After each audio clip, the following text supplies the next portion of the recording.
Flight 24/7. It's strange how the most pivotal moments of our lives often begin in the most mundane places.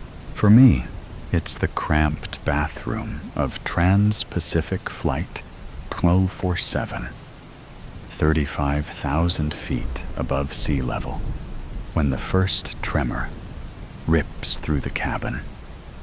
At this moment, I'm just another passenger with a spike of anxiety from the turbulence we just experienced, making the smart faucet in the bathroom require all of my focus, completely oblivious to the fact that fate has begun its countdown.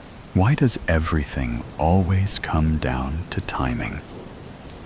5 minutes earlier, and I would have been safely strapped into PODEC, connected to my assigned neural interface, already synced to the emergency protocols. The bathroom mirror catches my reflection as the cabin lights shift from institutional LED 2A to a pulsing amber hue. My heart stutters. I know that color. How people used to fly in these things before EES came around, I'll never understand. They were basically flying in an air-conditioned metal tub with wings. Everyone that flies on Trans-Pacific knows that color. Catastrophic system failure and the emergency evacuation system has begun. In the old days, this would have meant certain death. But in 2147, commercial aircrafts have evolved from their fragile predecessors. The Airbus Quantum Aeroline doesn't just fly. They adapt, transform, and when necessary, shed their parts like a snake shedding its skin. I lunge for the door. One of the only remaining places on board that doesn't have its own EES protocols. My fingers slipping on the handle, slick from the soapy water that just cleansed my skin of any dirt, germs, and other microorganisms that I collected while on board. My savior might be my demise, I say out loud to myself, spurring myself into hurried movements, wiping my hands down my shirt, hoping to gain more traction on the door handle. Fuck! I scream as the handle and door refuse to move. The status light begins blinking an infuriating red as the message, "Door locked for catastrophic system failure protocol," scrolls across the ticker above the door lock. What usually tells passengers which water closet is in use is now taunting me with my impending fate. The first automated announcement over the intercom sends ice racing through my veins. My lungs are straining against my rib cage as I try to calm my panicked breathing. Attention, passengers. CSFP number 7 has been initiated. Please remain in your seats, in your designated pod. Quantum separation will begin in 3 minutes. 3 minutes. The word echoes around in my head, like a ball bouncing through a pinball machine. Under normal circumstances, that would be plenty of time for the pods to detach cleanly, their individual gravitational fields engaging as they descended safely to the nearest emergency landing zone. But I'm not in my pod, trapped in my tin can coffin, in the one section of the plane designed to stay with the main hull, the section that goes down with the ship. My mind whirs as I try to remember the schematics video they played at the beginning of our flight. The ones no one ever pays attention to because yada yada, remain in your pods and stay secured to your neural link for the most secure flight, yada yada. Trying not to think of how my sister had mocked me for even watching the video. You're such a germaphobe, I am sure you can make it one flight without washing your hands. It's only an hour-and-a-half flight, Nova, so she had drug my name out just to grate on my nerves. This bathroom is just between PRDRZ and PRDD. Only a sealed door and 20 feet separating me from my salvation. The neural link in my travel band is already buzzing frantically, trying to sync my pod. Another tremor, stronger this time. From the tiny crevice of a bathroom window, I catch a glimpse of PADA silently detaching, its edges alight with blue-green fire as its gravitational field adjusts to the atmosphere around it. Beautiful, yet terrifying. 2 minutes until quantum separation. The second automated announcement sounds over the intercom. 2 minutes. Think. Think. Think. There has to be a way out of here. My fingers trace the door's edge, feeling for there. A manual release panel, disguised as a part of the trim. The kind of backup system engineers include, but never expect anyone to actually use. I dig my nails into the seam and pull. The panel snaps off with a crack that sends me stumbling backwards. Behind the handle is a simple mechanical lever, a startling piece of analog technology for this quantum aeroline. I pull it down, instinctually throwing my body against the door.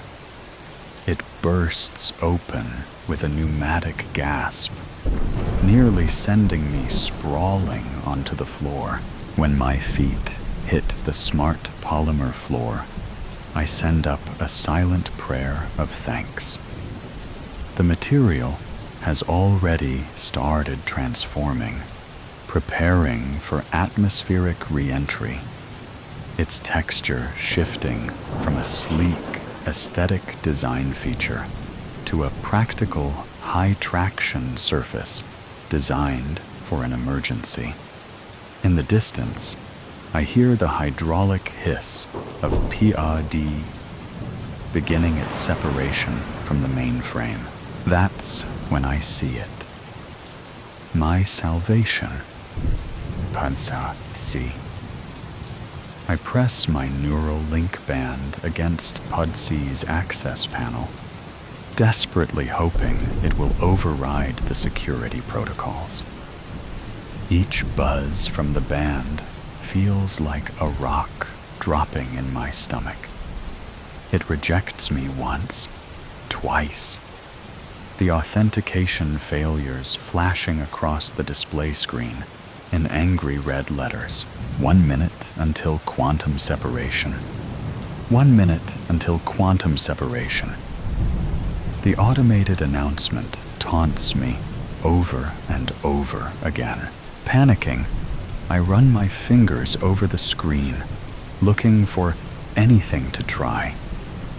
When in doubt, restart right? The thought flits through my mind. I use my fingers to pry open the panel cover, revealing a simple, glowing red button. Such an archaic solution, hiding in plain sight, a physical reset in a world of AI and neural commands.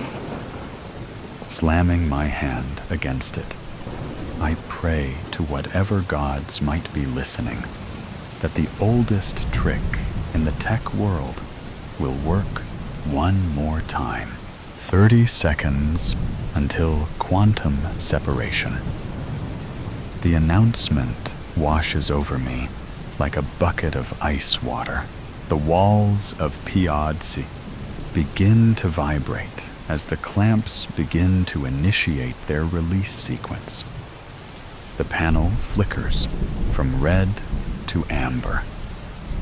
The reset seems to have done something, not a full access grant, but a system reboot that might give me enough time. Emergency reset detected. System reinitialization in progress. The words flash across the access panel. I run. The door to POD slides halfway open, then freezes, caught between evacuation and reboot protocols, forcing my body through the gap, ignoring the sharp parts of the door frame, cutting into my clothes and skin, willing my body to get as small as possible. The system blares warnings through the pod speakers. Unauthorized entry detected. Security breach in PODC. Inside, the other passengers stare at me with a mixture of shock and confusion. The woman they had written off as collateral damage amongst the wreckage of this impending crash, defying both protocol and probability.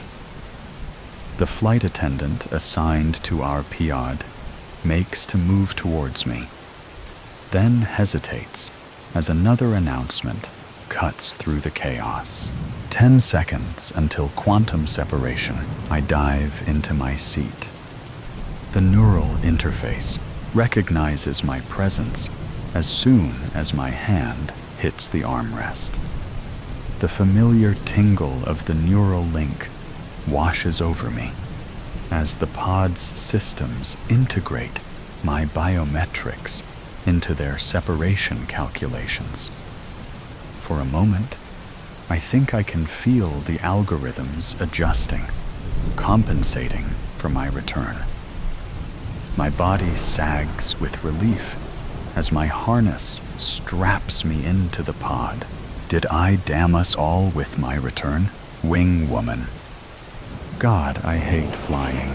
I look out the window of the 747, so foolishly boarded in my rush to get cross-country as quickly as possible. We are flying through some dark clouds, so there is little to see. The old, familiar fear rises in the pit of my stomach as I try to push it back. I have to maintain myself. Don't start to panic. Nothing's going to happen. I try to flood myself with calm, even as I'm white-knuckling the armrest. The 4 Jack Daniels I had before the flight aren't working. The plane is shaking a little bit. I get it. I am a nervous flyer myself. The stranger next to me smiles reassuringly, but her voice doesn't sound nervous at all. I never liked it and avoid it whenever I can. Cars or buses are safer. She chuckles. You do know that's not what they say. Who says? The experts, of course. You can't trust them. What makes them experts anyway?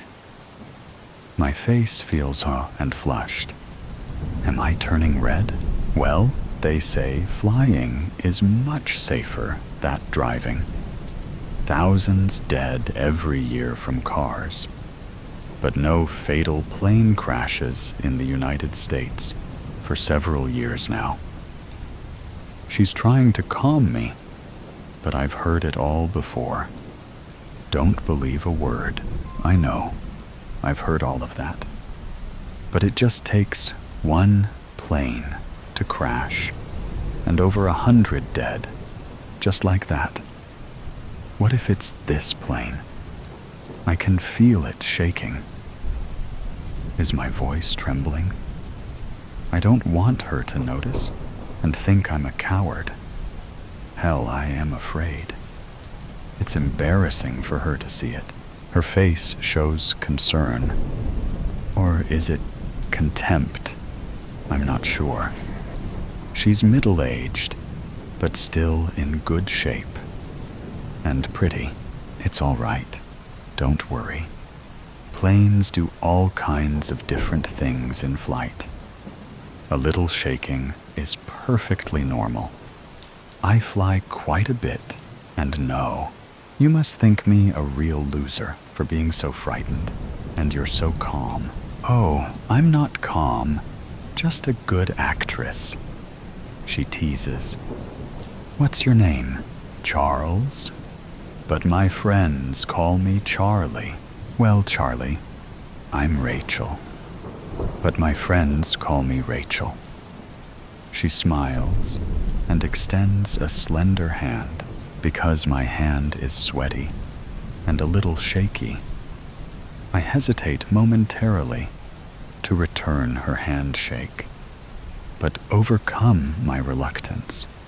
She doesn't seem to notice or care about the condition of my hand. Where are you headed? I ask. To Dallas.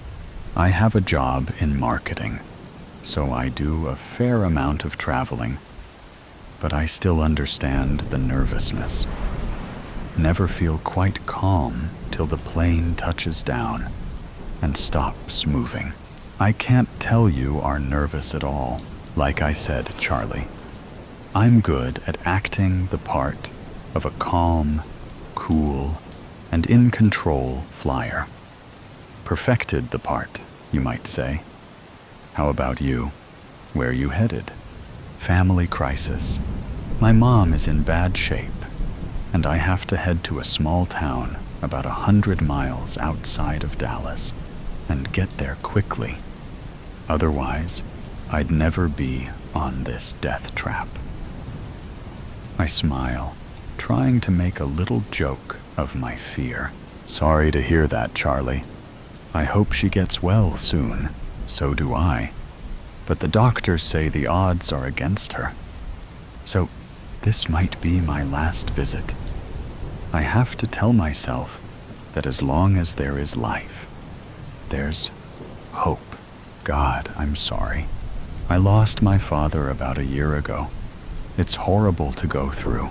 Our conversation is interrupted by a few particularly bigger bumps than the previous ones. After the shaking stops, her demeanor seems to change, and she sounds a little different when she resumes talking. Charlie, I feel bad for you. Not only are you having to deal with your mom's illness, but then you have to brave this shaky flight. I thought you said a little shaking was normal. Well, a little shaking at times is normal. She gets a little closer to me and lowers her voice a bit. However, to be truthful, this flight is a little more bouncy than usual. But I'm still not that concerned yet. What happened to projecting the fearless businesswoman? My fear level is rising again. Sorry. I guess I just feel more comfortable with you. I usually sit next to people who are totally fearless. They will hide stoically through the bumpiest of flights, showing no emotion, while I am churning inside, but still projecting my calm exterior. But with you, I can be real. It's liberating. Her slightly moist hand finds mine and squeezes it slightly.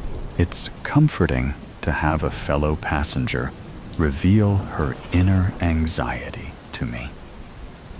We are companions in fear, friends of anxiety. Don't worry. It's nice to know I'm not the only one. Sometimes I feel that I can't even talk about it without people giving me all the statistics about how safe flying is and how foolish my concerns. I smile at her. Our inside joke. She softly laughs. You got me, Charlie. I was overcompensating, I guess. What can I say? Hope you don't think I am a pure hypocrite. Hypocrite? Heaven forbid. Just a good actress. Oh my, Charlie. Flattery will get you everywhere. She bravely says, but her hand pressure gives her away. More ups and downs, and more bumping now. Worse than anything before it. Quickly, the fasten seat belt's lamp comes on, and the captain's voice comes over the loudspeaker, telling us we are experiencing a little unexpected turbulence, but there is nothing to worry about. Talk about acting. Do these guys train in how to project a confident and reassuring voice? Or what? I'm not believing him at all. There's got to be something wrong.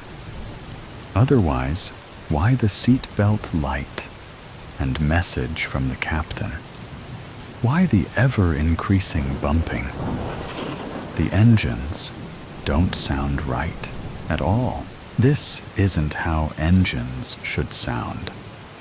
Are they cutting out? Losing power? Are we losing altitude? I look over at Rachel. There is fear in her face now. Our sweaty hands are in a death grip.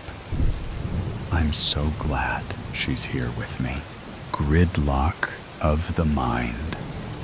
The 405 stretched endlessly before me, a vein of asphalt pulsing with the dull monotony of brake lights. Every morning, I merged into the current of half-conscious souls, each of us trapped in the same routine, inching forward to destinations we resented. My corporate job barely paid my bills, and my spirit eroded with each passing day. Yet, like a prisoner resigned to their cell, I got into my car every morning, hoping, futilely, that something, anything, would change. Today felt no different. The same stifling air, the same murmur of the radio, the same dull ache pressing behind my eyes. I stared ahead, watching as the red taillights blinked and glowed in a never-ending pattern, hypnotic in their rhythm. I sighed, my hands gripping the wheel. This wasn't life. This was something else. Some cruel purgatory where change was an illusion. As I drove, a strange sensation washed over me, an unsettling tug at the back of my mind. It was faint at first, like the nagging feeling of forgetting something important. My fingers tightened around the steering wheel. Had I left the stove on? No, I hadn't cooked in days. My laptop? No, it was in my bag, thrown onto the passenger seat in my usual morning autopilot. Then what? My phone rang, vibrating against the plastic cup holder. The number flashed on the screen. Unknown. But I knew better. bill collectors. I clenched my jaw before answering, already bracing myself. "Hello?" A voice on the other end rattled off my name, their tone all business, all demand. "We're calling about your outstanding balance." I exhaled sharply, my frustration boiling over. "Do you think I don't know that? Do you think I just forgot?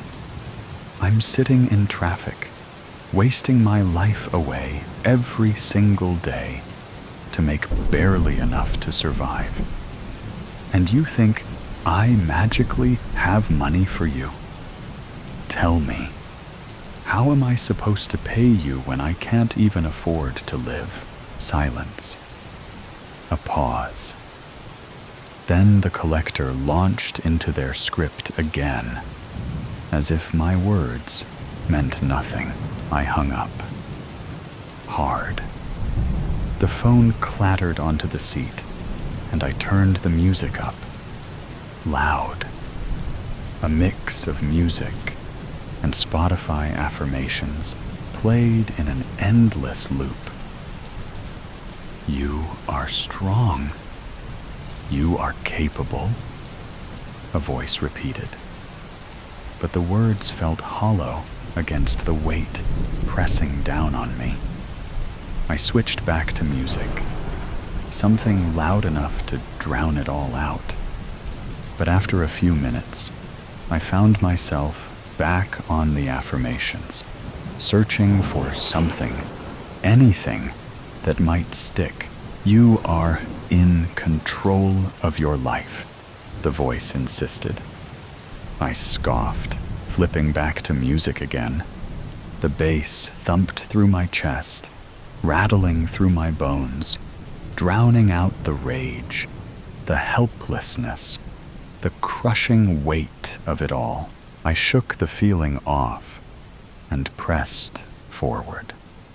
But the thought gnawed at me, creeping into the corners of my mind like an itch I couldn't scratch. The traffic slowed, locking me into a dead stop between exits. I drummed my fingers against the wheel, the silence growing unbearable. Something was wrong. Something was missing. The air inside the car felt heavier now, oppressive. I adjusted my rearview mirror and caught a glimpse of my own eyes, shadowed and hollow. Was it always this way? Was I always this way? The weight of exhaustion bore down on me. My limbs felt heavier than they should. Had I slept enough last night? Had I ever slept enough? I closed my eyes, taking slow, steady breaths. But when I opened them, the scenery outside seemed different. The colors muted, the sounds dampened. My vision blurred for a moment before snapping back into focus. But the creeping unease remained. I was losing time. One moment, I was at the interchange, and the next, I was pulling into the parking garage beneath my office building. My heart pounded as I stepped out of the car, my legs unsteady, as if I had forgotten how to walk. The air felt wrong, too thick, too still. I moved through the lobby, the fluorescent lights above buzzing softly, pressing against my skull like a dull migraine. The elevator doors slid open, and I stepped inside. The mirrored walls reflected me back at myself, and for a fleeting moment, I saw something else. A blur. a shadow of someone who wasn't quite me. I blinked, and it was gone. The doors opened to my floor, and I walked down the sterile hallway, my footsteps muffled against the carpet. My hands were cold, my breath shallow.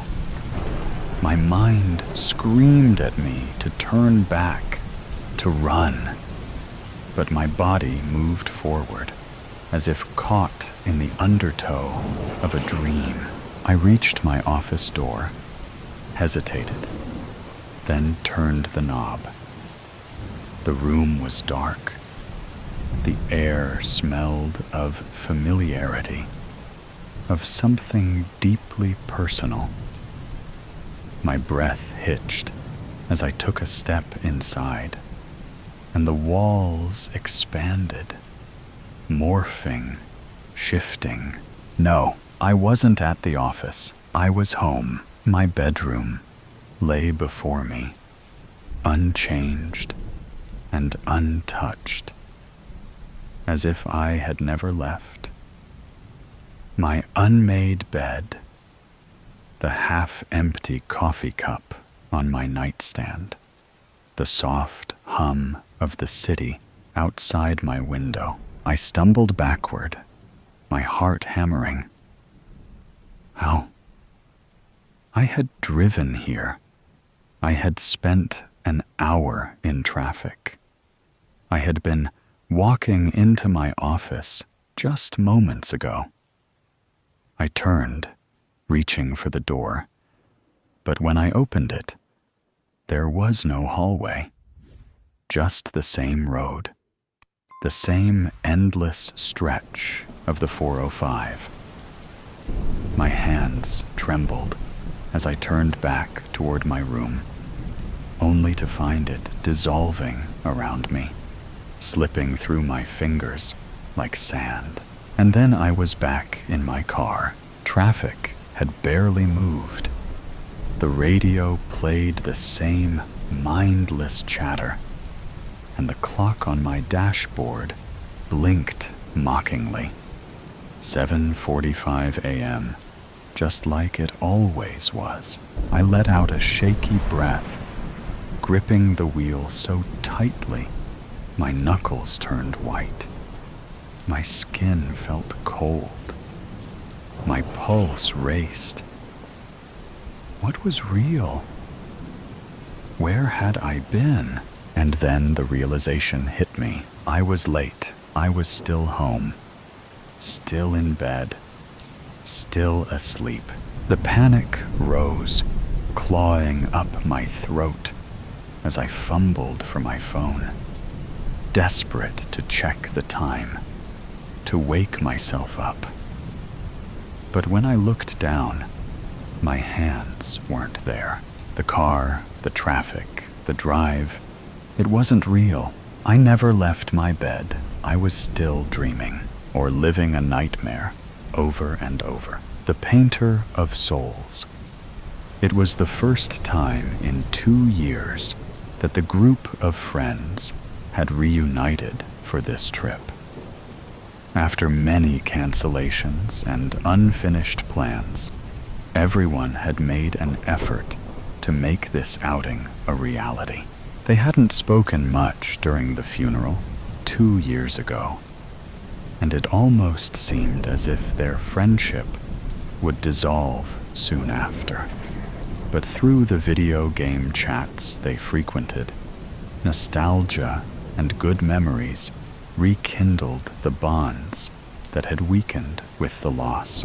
They talked about how competitive Bennett had been in many of the games they played, how he would ask for rematches multiple times, failure after failure.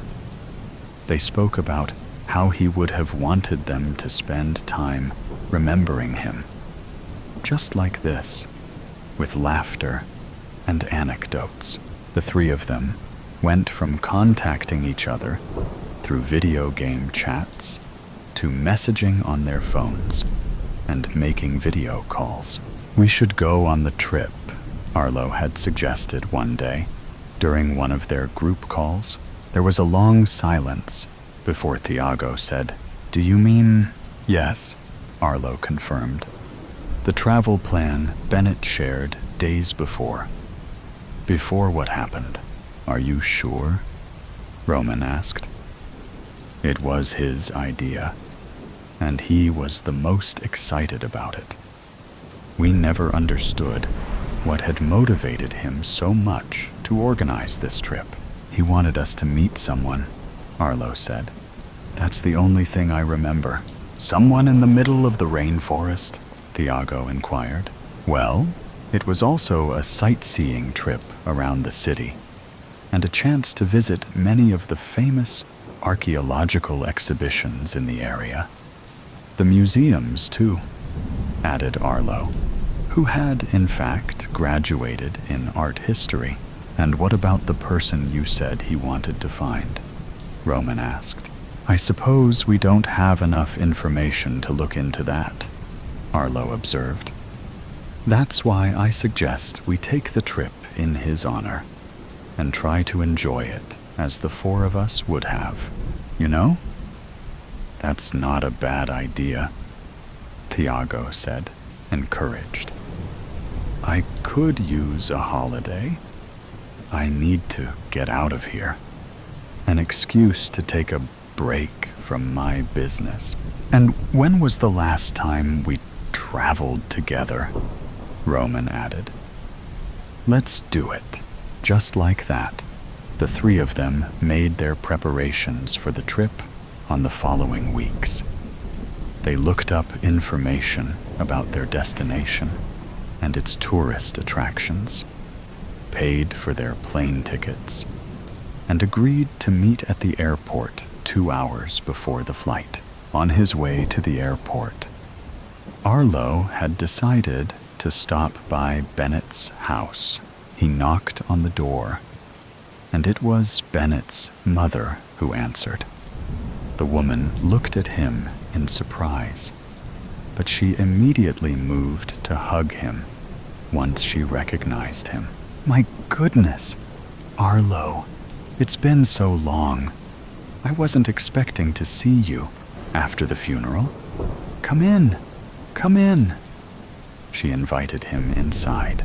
They entered the living room, where photos of Bennett with his siblings and parents filled every corner of the room. Arlo avoided looking at them as his mother offered him a seat. "No, thank you." He smiled politely. "I was just passing by to let you know that I'm going on a trip. Actually, the three of us are going. It's a plan Bennett shared with us before he left." The woman nodded, perfectly understanding what he meant. "Yes, the trip." He wouldn't stop talking about it. "I'm so glad the three of you have decided to go. Bennett would be so happy to know this." "I know," Arlo sighed. "I know we haven't spoken to you since the funeral. We tried to reach out, but it was very difficult." "I understand, Arlo," she said, placing a comforting hand on his arm. "I just wanted to stop by to tell you about our plans in person, and also to see his room one last time. I hope that's not too intrusive a request. I just needed to see the last space he was in." The woman nodded again, understandingly. "It's not intrusive at all. Go ahead, you can go in. To be honest, it's a relief to have someone else in that room, even if only for a few minutes. My husband and I are starting to feel the deep silence coming from it." His mother remained in the living room, while Arlo climbed the stairs to the room. He opened the door, and immediately, the unmistakable scent of Bennett's deodorant reached his nostrils, mixed with the smell of a closed-up room and the dust floating from the shelves. Most of his belongings and clothes were packed away in boxes that the family would donate to charity. But the posters and printed images on the walls had not yet been taken down. Arlo stepped closer to observe them carefully. Bennett used to draw a lot in his spare time. Despite having graduated in computer science and cybersecurity, his true passion had been drawing and sketching, something he had dedicated himself to in his free time, both inside and outside of university. On the wall were drawings that seemed to depict them, the group of friends, peculiarly colored in primary colors. In some drawings, Roman and Thiago were shaded in pink tones. In others, a slightly more purple hue. Bennett himself was shaded in gray. Arlo was always painted in red. Arlo gazed at the drawings with resentment, holding back the urge to tear the paper from the wall. During the first 2 days at their destination, the three friends spent their time at the 4-star hotel they had booked. When Arlo suggested going to the city center to explore, the other two sighed in annoyance. "We have a week and a half to explore whatever you want," said Thiago, still wrapped in his sheets. "We won't have the chance to enjoy this level of luxury once these holidays are over. You're the one finishing a PhD in history and art, Arlo. You can go without us," added Roman as he put on his swimming trunks. Getting ready to head to the pool, Arlo irritably reminded them, "This trip is for Bennett. You know he would have wanted to see the exhibitions and museums. You've been saying that for weeks," Roman retorted, turning to face him. "What's with the sudden interest in what he wanted to explore? If I remember correctly, you always ignored all the drawings and paintings he tried to share with us." Now Thiago sat up on the bed, watching his friends as they confronted each other. "What's gotten into you, Roman?" Arlo asked. "I don't know. Why are you making us feel like you're the one who cares the most about his death and his final wishes? We mourn his loss too. Don't try to act like you're above us with your false moral code." Arlo simply pulled a small, crumpled note from his pocket and shoved it in Roman's face. This is the place he wanted to visit, along with the name of the person he wanted to see. Roman snatched the paper to read it himself. Thiago got up to take a look as well and asked, "Was this what you went to get from his house?" Avoiding the question, Arlo said, "I'm not trying to impose some false moral code on you. It's normal to feel guilt, but the best thing we can do is show a bit of interest in what he loved. That's all I'm trying to do." With that, he left the room. Thiago and Roman exchanged uneasy glances. "I have no idea what's going through his head," said Roman. Thiago shrugged, though his expression remained troubled. "You heard what he said. It's normal to feel guilt. I'm sure he's going through the same thing."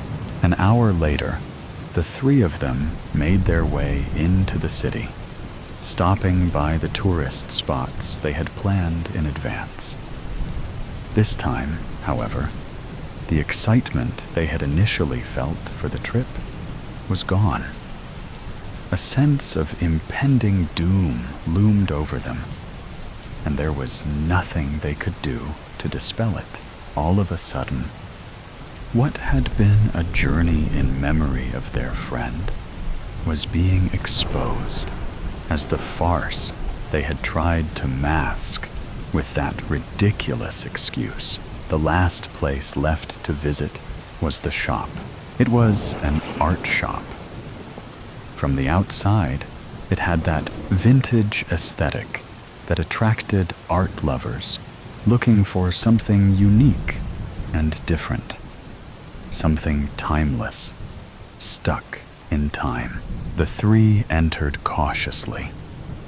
The shop was empty, and the light streaming through the glass windows fell upon the golden and bronze frames of the various paintings hanging and stacked everywhere. All the paintings depicted people, some in groups, others alone.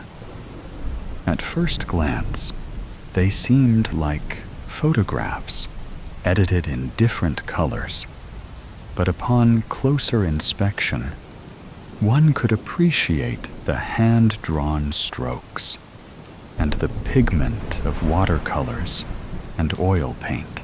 The style of these paintings looks familiar, Thiago murmured. Without much enthusiasm, Roman nodded. Yeah, this is exactly how Bennett used to draw. The characters in the paintings were painted monochromatically. Each person in each painting had a certain tone of color assigned to them. Some colors were more intense than others.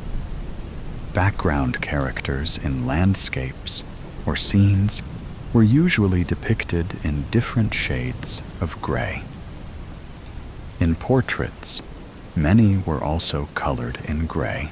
The three had been so absorbed in the artwork that they hadn't noticed the man who had approached them to greet them. "Greetings," he said. The group startled and turned their attention to him. The shop owner wasn't as old as they had expected. He was likely in his mid-30s. He dressed just like one of them, except for the paint-stained apron he wore. His eyes were a peculiar silver color that stood out in the dim light of the shop. "We're looking for Keita," Arlo stated. "That's me," the man confirmed, pointing to himself. His strong West African accent was evident in his words. "I've been expecting you." Did Bennett talk to you about us?" Thiago stammered. With a rather calm demeanor, Keita tilted his head as if the answer was somewhat complicated. "He spoke to me about you the first time he came here. But that was also the last time I ever saw him," he said, turning to search through a stack of paintings behind him. Carefully, he pulled one out. "Exactly 2 years ago. This is what I painted." Keita placed the painting in front of them. Roman paled at the sight of it. Thiago still couldn't understand, and Arlo remained silent, pressing his lips together. The painting was a reproduction of a real photo. The four of them had taken 3 years ago on a road trip to the mountains. The picture had been taken with a camera set on a tripod. However, in this painting, only Arlo, Roman, and Thiago smiled at the camera, standing in front of a rocky landscape with waterfalls cascading into a lake. Bennett appeared as a gray shadow in the background, at the edge of the lake, a few meters away from them. Beside him, another gray figure crouched at Bennett's feet, as if crying. It looked like the figure of a woman. In the painting, Arlo was colored in a deep red, while Thiago and Roman were shades of maroon. Where did you get this from? Arlo demanded. From the truth, Keita answered. You guys remember exactly what happened that day, don't you? No one answered. The silence itself was confirmation. I can see the color of your souls from miles and miles away, the artist continued. I don't need to know you to start painting what each of you inspires in me. His tone became more accusatory as he went on. Bennett had this gift too. He came to me because he wanted to learn more about it. And you, Arlo, you knew that. Roman turned to Arlo, stunned by such information. Yet you made him self-medicate with drugs so he would lose his mind and end up taking his own life, Keita continued. I didn't want Bennett to die, Arlo protested, raising his voice. For the first time in years, he seemed to be losing his composure. I just wanted him to forget and stop painting those damn drawings. He was going to get us in trouble. You wanted him to forget her? Keita asked. He walked over to his desk and picked up some drawings, this time on notebook paper, traced by a different hand. Bennett gave me these during his last visit. Thiago held them in his hands. Upon seeing the frantic sketches of a cadaverous woman in black, gray, and green colors, he gasped, My God! And let the sheets fall to the floor in shock. No one bothered to pick them up. She was on the way, Roman murmured, as if talking to himself, as if justifying it to himself. She came out from between the trees like a mad woman. That's why we hit her with the car. She fell into the lake, and there was nothing else we could do, Thiago exclaimed desperately. Why jump into the lake to retrieve a body that was already lifeless? All that Arlo said to Keita was, What do you plan to do with all of this? Send it to the police? At the absurdity of his question, Keita replied, I am not in charge of the punishment of men. Justice will be served, but not by me. His silver eyes gleamed as he spoke. Just keep in mind that now 2 souls are tied to your fate. As soon as they left the place, the 3 of them didn't say a word to each other until they reached the hotel. The following day, each took their flight back home. In the following months, Thiago turned himself in to the police as an accomplice in the cover-up of the hit and run. He was sentenced to 3 years in prison. When the police interrogated Roman, he revealed that although they were all drunk at the time of the incident, it was Arlo who was driving the car and who suggested they continue the trip. Roman was facing 2 years in prison. No one knew of Arlo's whereabouts. He seemed to have moved and changed his name. The authorities did what they could to search for him. But since the victim had been someone suffering from a mental illness and had run away from her own home, and therefore had little family who could report her disappearance, except for a sister, they were content with having 2 guilty individuals in prison and letting the one who escaped go free. Months after all of this, in their respective cells, Roman and Thiago received a letter in a brown envelope.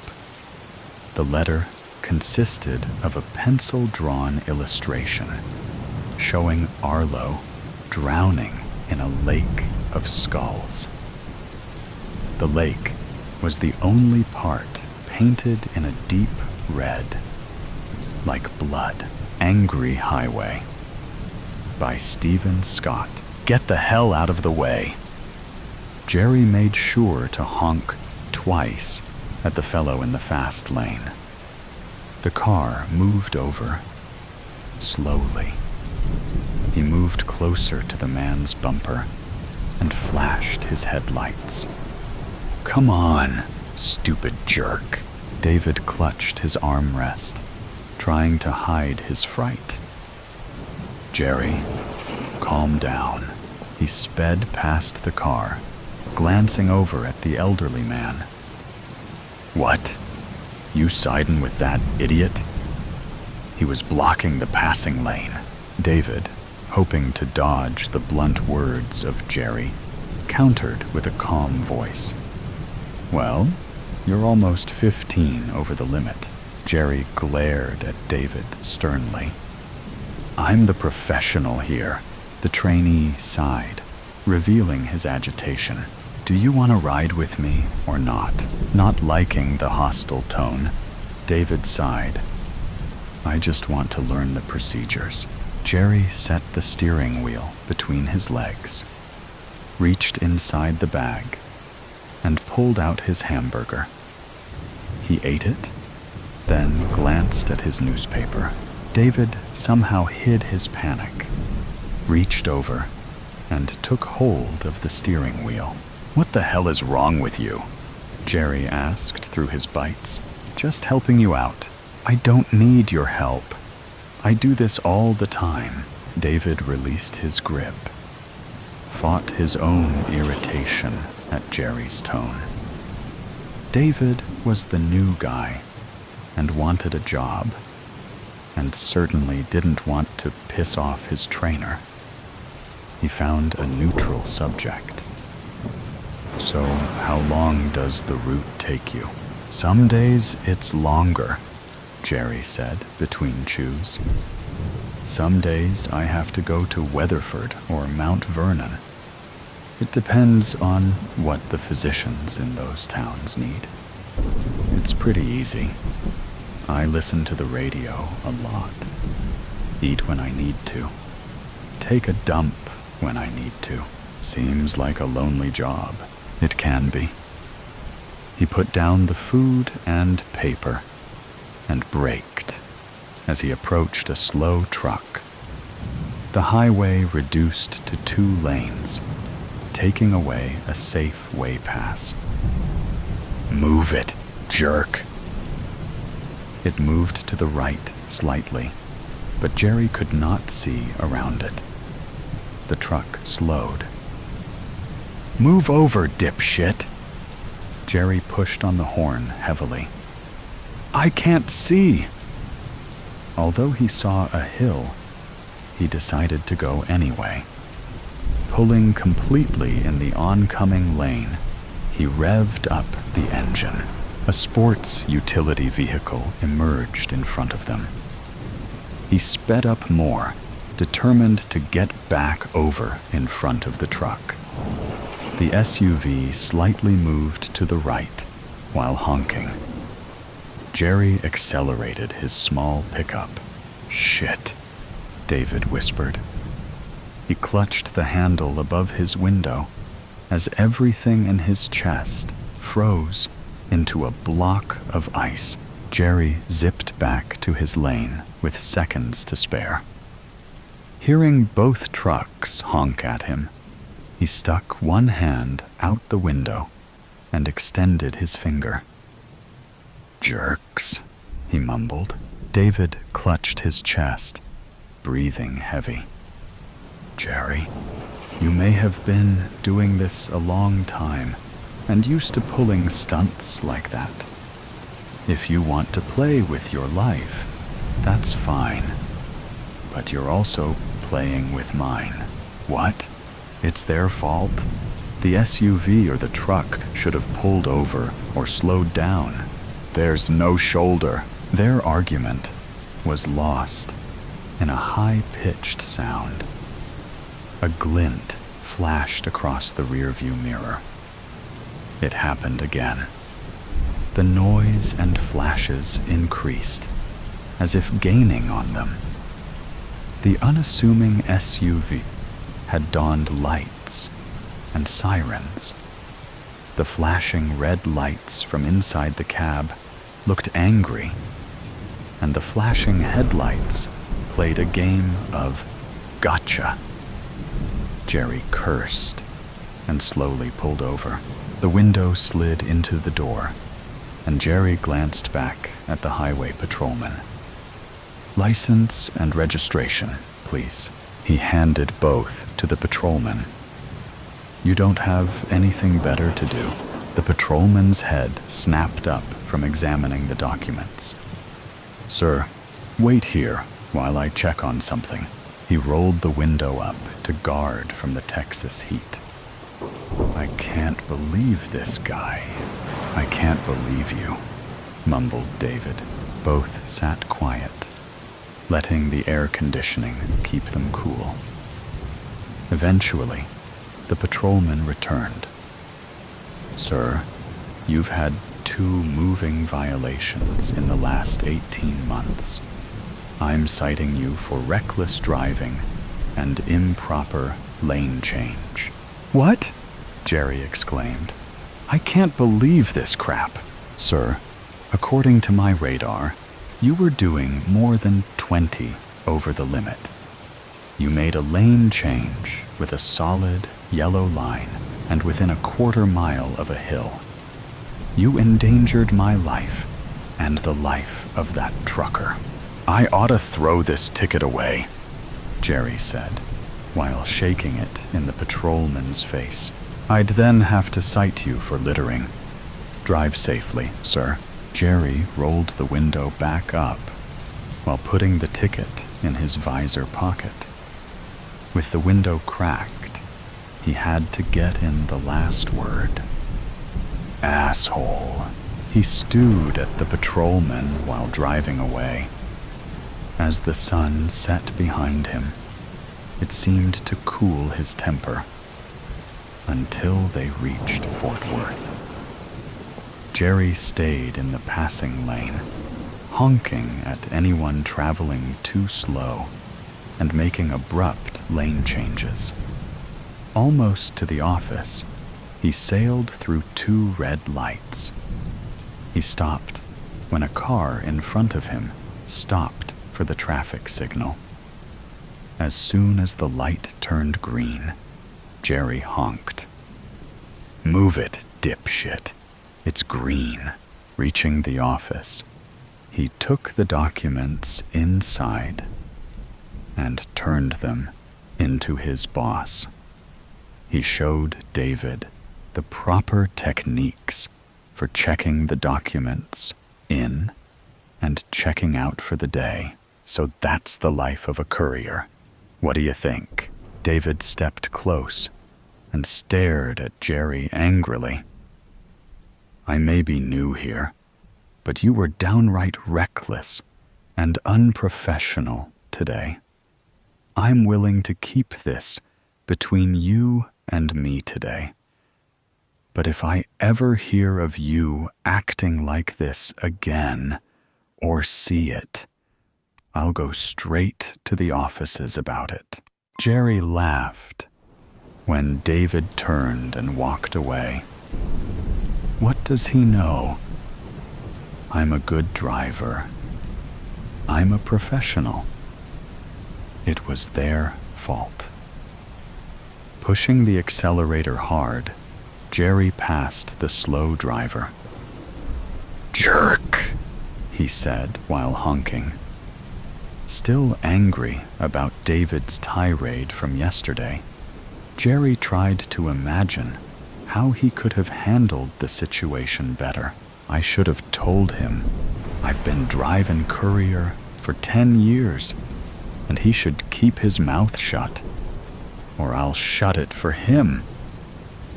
Or I could have told him to go to hell. Maybe I should have.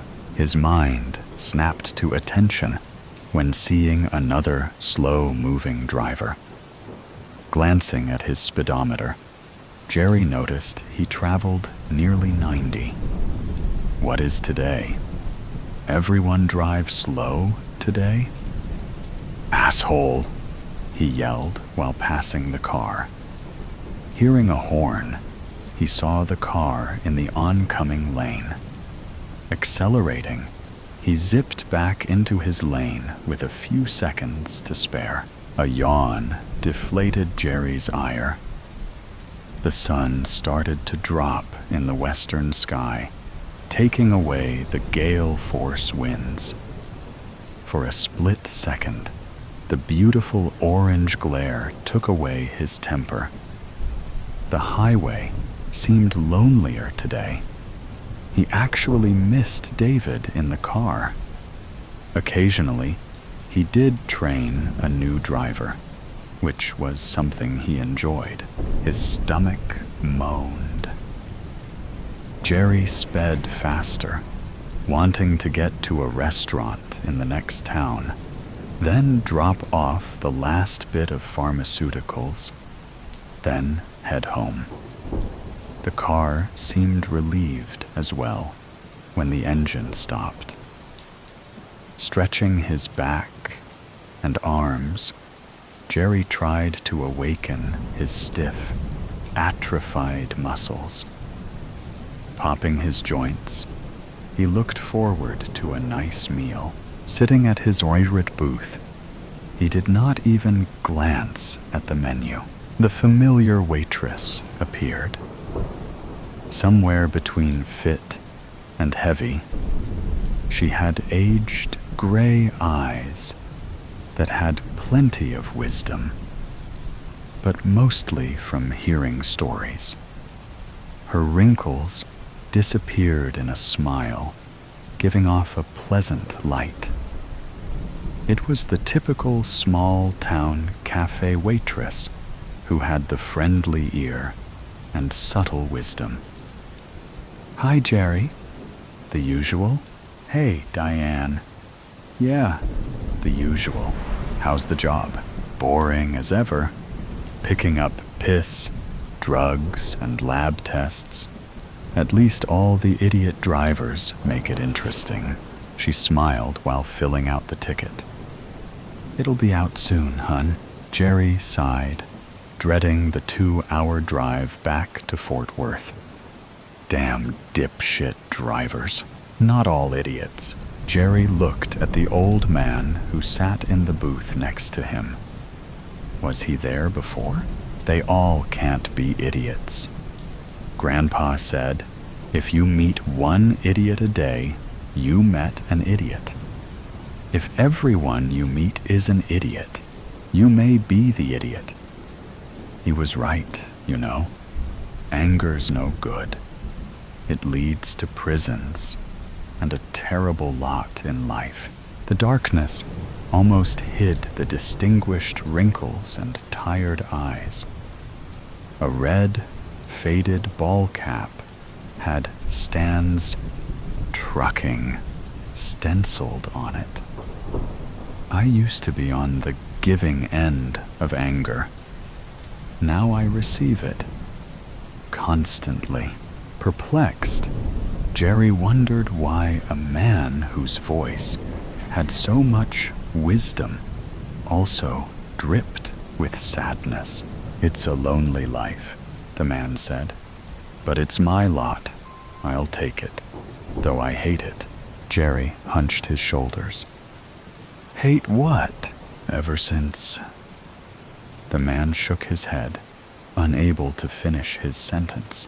Jerry stood and glanced outside, noticing the large, black truck. "That yours?" asked Jerry. The old man nodded lightly. "Yep, been driving it for years. I hope someday someone can take my place." Jerry stood, wanting to get away from the bizarre old man. He rushed to the bathroom, washed his hands, then returned for dinner.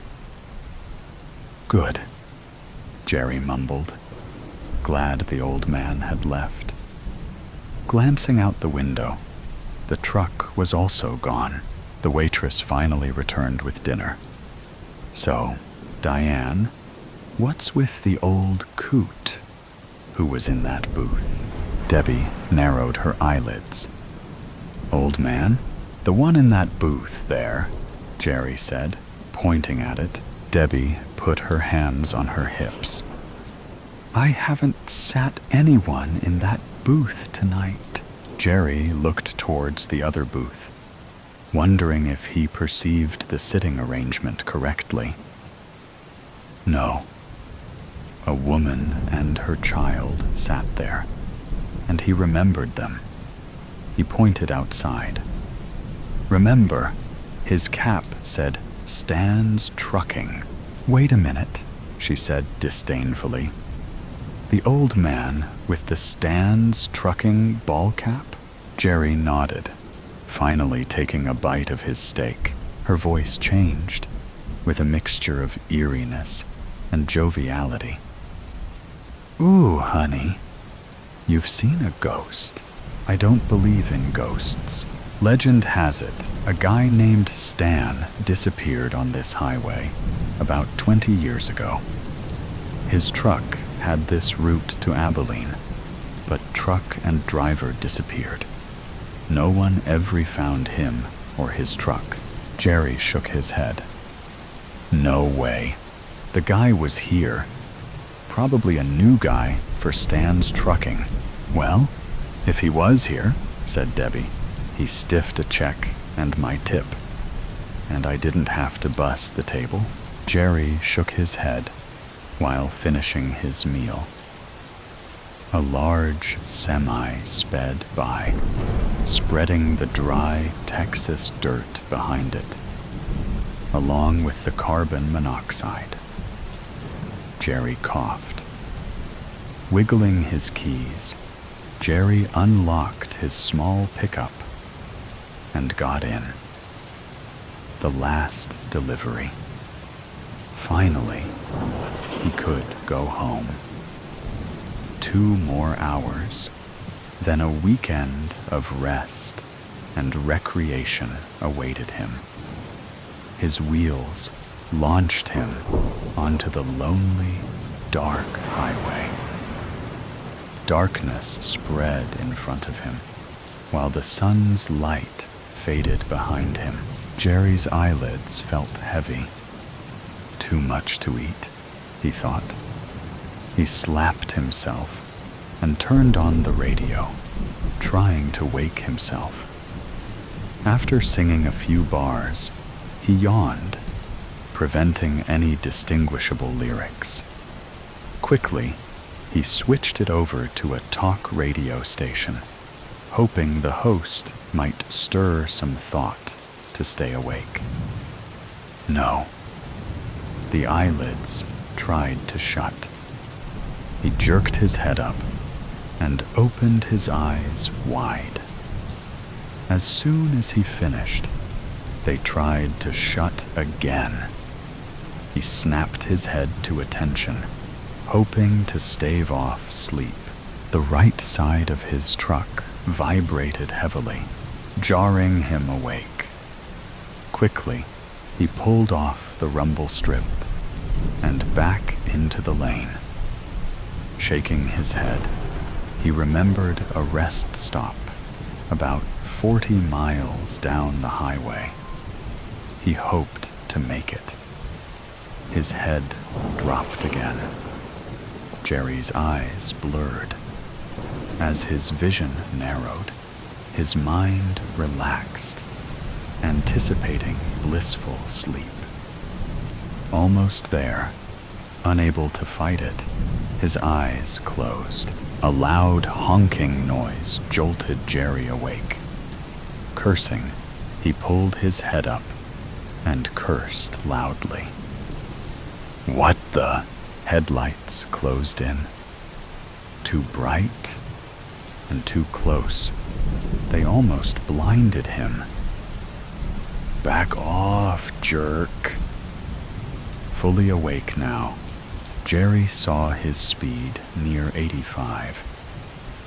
The vehicle behind him closed the gap.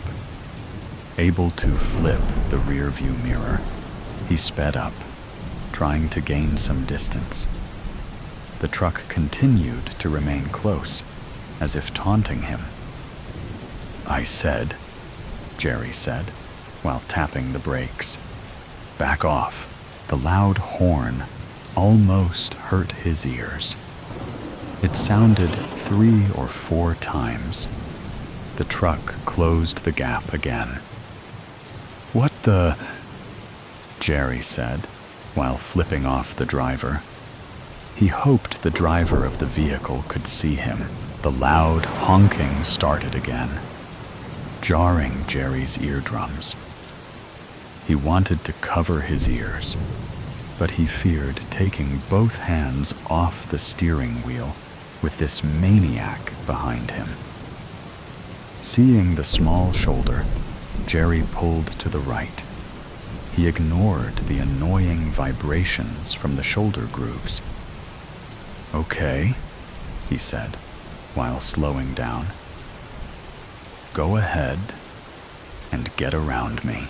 The vehicle also pulled over, maintaining a close distance to Jerry's bumper. "What the?" He glanced ahead, seeing nothing in the oncoming lane. "It's clear, you idiot. Get around me." The horn resounded again, bellowing louder, as if releasing anger or sheer malevolence. Suddenly, an empty feeling tried to drag his chest down. Sensing harm as the driver's intent scared him, an ominous dread filled his chest. Jerry moved to the empty oncoming lane, hoping the driver would pass him. The truck followed every move. In fact, now it seemed as if the vehicle moved to make sure and get its bright lights into the side rear view mirrors. "Damn it," Jerry yelled. "What the hell is your problem?" He moved back to the correct lane, only to be followed again. Defenseless, Jerry felt nervous and outmatched. Whatever vehicle stalked him, he could tell it was at least 2 or 3 feet higher, like an SUV or oversized pickup. The driver pulled alongside Jerry and flashed its lights at him. It honked again, startling him. "You goddamned idiot," he yelled while rolling down his window. "You're gonna kill..." His voice trailed. The dread froze his mind as he recognized the large black truck from the diner. He barely caught the license plate. EVL 666. Jerry might laugh, but he panicked and hit his brakes hard as the truck swerved in front of him, flashed its brake lights for a second, then sped up. The black truck blended with the night. Brake lights revealed its presence again. Jerry veered to the right while hitting his brakes. This time, all tires left the pavement, and his small truck rolled across the plains. Tumbleweeds and tall grass slammed into his grill and thumped the hood. He crashed through a small wooden fence. Scared, he slowed more. A cow appeared in his lights. Veering hard to the right, Jerry barely missed it. Some trees appeared. Panicked, Jerry pushed the brake all the way to the floor. His truck jolted to a stop. Jerry's chest slapped the steering wheel, while papers, Pens and trash all snapped forward. Dust rolled into his cab, trying to choke his throat and invade his eyes. Even though the air conditioner poured cold air on his face, sweat beaded down his forehead and made his palms slick. He quivered, actually fearing for his life. Nearly 200 yards away, the black truck waited on the shoulder. Dust outlined its bright headlights. Jerry stared at the monster, forgetting his fear and forging hatred. Furious, he grabbed his steel flashlight.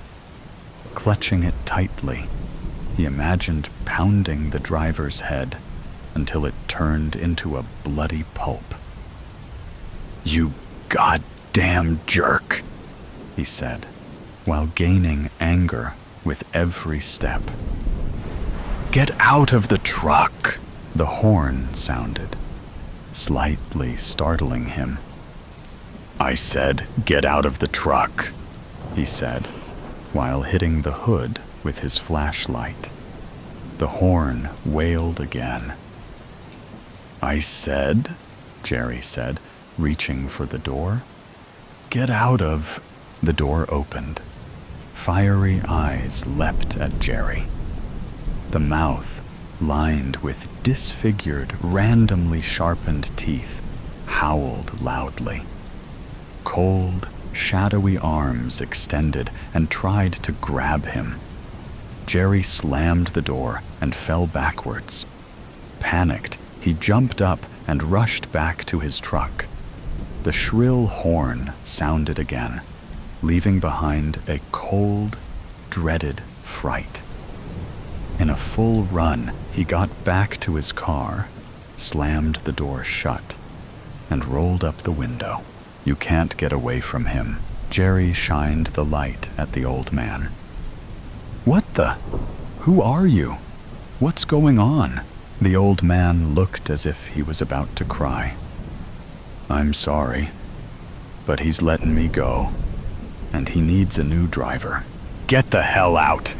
Jerry screamed, while trying to push the old man out of the truck. More confused than scared, Jerry stopped trying to extract the man. "What are you talking about? I thought you were..." An invisible vice clamped on Jerry's neck. Feeling like cold steel, the touch robbed the warmth in his body. In his rear-view mirror, he saw it. The monster's disfigured face looked as if it had been burned. Its eyes alternated between a hollow, black color and a fiery red anger. Its large mouth stretched wide, emanating a deadly hiss. "So long, young fellow. You'll learn, just as I did." Jerry tried to reach for the old man's help. Ignored, he struggled against the powerful, cold grip. It clamped tighter. Soon, everything blurred, then went dark.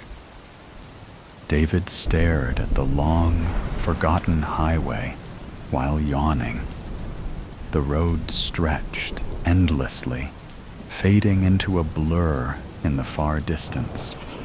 Soon, the sun started to recede behind him, trying to blind him in the mirrors. The empty miles obstructed his journey back to Fort Worth. David wondered what happened to Jerry. He was last seen at a cafe several miles back. Then he disappeared. The highway patrol could not find him, nor his truck. David snapped awake as he approached a black pickup truck. It traveled too slow. Needing to get around it, David moved to the left. Unable to see very well, David lightly tapped his horn. The truck moved to the right, then he zipped around it. "Move it, dummy!" Jerry stared into the distance as the small pickup got around him. Tired, he wanted to sleep. Depressed, he wanted to cry. Hungry, he longed for food. His passenger, though, enjoyed making him listen to everyone who passed him. "Jerk! Idiot! You damn fool! Get the hell out of the way!" Every insult echoed perfectly in Jerry's ears. The portrait of silence. Clara was 35 when she inherited the crumbling countryside estate of Château des Ombres, a legacy from a great aunt she barely remembered. The news arrived like an omen, slicing through the fog of her post-heartbreak haze, offering an escape from the echoes of a life she no longer wished to inhabit. The estate was a relic of another time, its walls cloaked in dust and draped with faded, peeling wallpapers. But amid the fading grandeur, one thing stood out. A painting in the dining room, unnervingly lifelike, depicting a woman in 17th century attire. A woman who looked eerily like Clara herself. Dark eyes, too knowing. A face both foreign and familiar. She reached out without thinking, tracing her fingers over the delicate oil strokes. A chill seeped into her skin. She had never been the type to have doppelgangers or be mistaken for someone else. Yet, as she stared at the unsettling realism of the portrait, she wondered, was her face simply ordinary or disturbingly unique? At first, she dismissed the unease. She attributed the odd sensations, the dizziness, the light-headed drift she felt in the dining room, to exhaustion or stress. The house was ancient, creaking with history, and her rational mind clung to explanations. But as weeks passed, the feeling intensified. The air in that room thickened. Her unease grew stronger every time she walked by the portrait. The painting seemed to shift when she wasn't looking. A flicker in the eyes, a whisper of movement in the curls of painted hair. And at night, as she started hearing murmurs in the darkness, indecipherable and persistent, she began to fear that she was truly losing her mind. She sought answers, but the staff who had served her great-aunt Serafina knew little. The painting had always been there, an intrinsic part of the house. Frustrated, Clara turned to Serafina's belongings, rummaging through drawers and cupboards until she found an old, leather-bound notebook buried in a wooden chest. She flipped through brittle pages filled with lists and recipes until a single entry stopped her cold. She waits in the canvas. She watches. That night, a storm raged. Rain lashed against the windows, and the wind howled through the halls. Sleep was impossible. The words from Serafina's notebook burned behind her eyes. Before she knew it, she was standing before the painting, breathless, pulse hammering. She reached out, fingers trembling, and scratched at the surface. The paint peeled away in thin layers, revealing another portrait beneath. The same elaborate clothing, the same pose, but the face was different. A stranger's. She could swear the figure in the painting smiled. Briefly. Impossibly. The grin was too wide, stretching just beyond the limits of the face. Too sudden, as if it had flickered into existence rather than emerged naturally. A grotesque mimicry of human expression. She blinked rapidly, her breath catching, as though clearing her vision might erase the horror. When she looked again, the smile was gone. A wave of nausea hit her. Staggering back, she felt a weakness grip her limbs. Panic drove her to action. At dawn, she reached out to an art historian she found online. Dr. Theodore Valdes arrived at Château des Ombres 2 days later. He was a man of careful precision, his salt and pepper hair constantly pushed back, as if keeping stray thoughts in place. His initial response to her frantic message had been one of polite disinterest, until he saw the attached image. He recognized the woman at once. Isabella de Loria. By morning, he was at Château des Ombres, his presence sharp against the house's faded grandeur. "This is Alessandro di Rossi's work," he murmured, eyes narrowing in fascination. "An original. But this isn't possible." "What isn't possible?" Clara's voice was taut. He turned to her with a tense expression.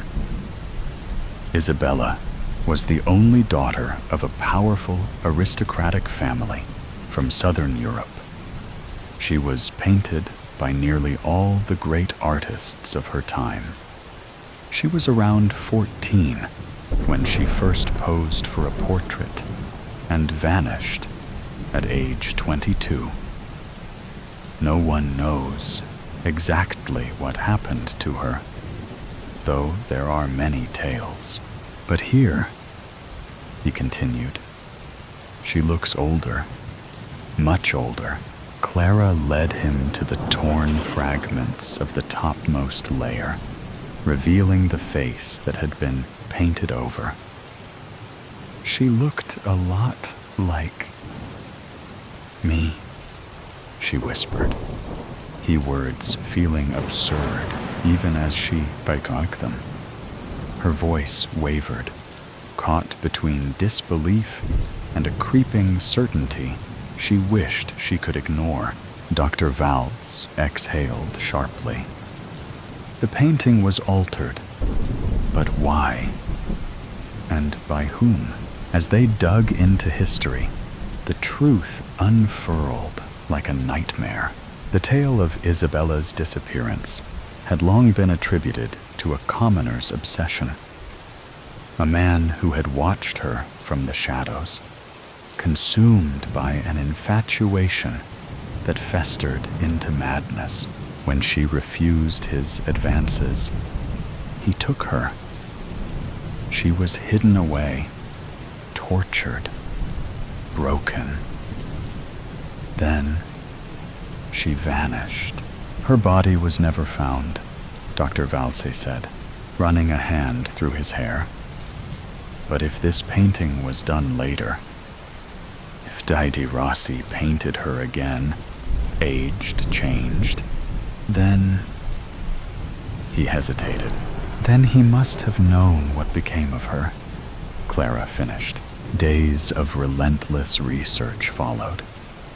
They sifted through forgotten archives, scoured letters written in fading ink, and pieced together fragments of records long buried in the estate's library. Dr. Valtz reached out to colleagues, historians, and experts in restoration. It was in an obscure 17th century art treatise that they found mention of a certain Dai Rossi portrait. One never exhibited, one whispered about in hushed tones, rumored to hold something more than just pigment and canvas. There was never a commoner, lurking in the shadows. The story had been a fabrication, a convenient myth. In truth, Dai Rossi had never been commissioned to paint Isabella. He had offered his services for free, captivated by the chance to immortalize such a remarkable face. An unusual gesture for an artist of his stature. His fascination began as artistic admiration, but soon it twisted into something else. He became obsessed, haunted by her beauty, unable to capture it to his satisfaction. When Isabella sat for him, the proximity consumed him. He had to be near her. He had to possess her. She was never seen again. Several years later, Isabella succumbed to the horrors she endured in De Rossi's grip. Unable to let her go, he took her blood and mixed it with his red paint, binding her essence to the canvas. He had painted her into permanence, attempting to capture what was left of her before it faded completely. The painting had fed on those who gazed too long, who felt its pull. A cycle of replacement, over and over. Clara felt the truth settle deep in her bones. Dr. Valtz turned to her, something dark flickering in his gaze. We must destroy it.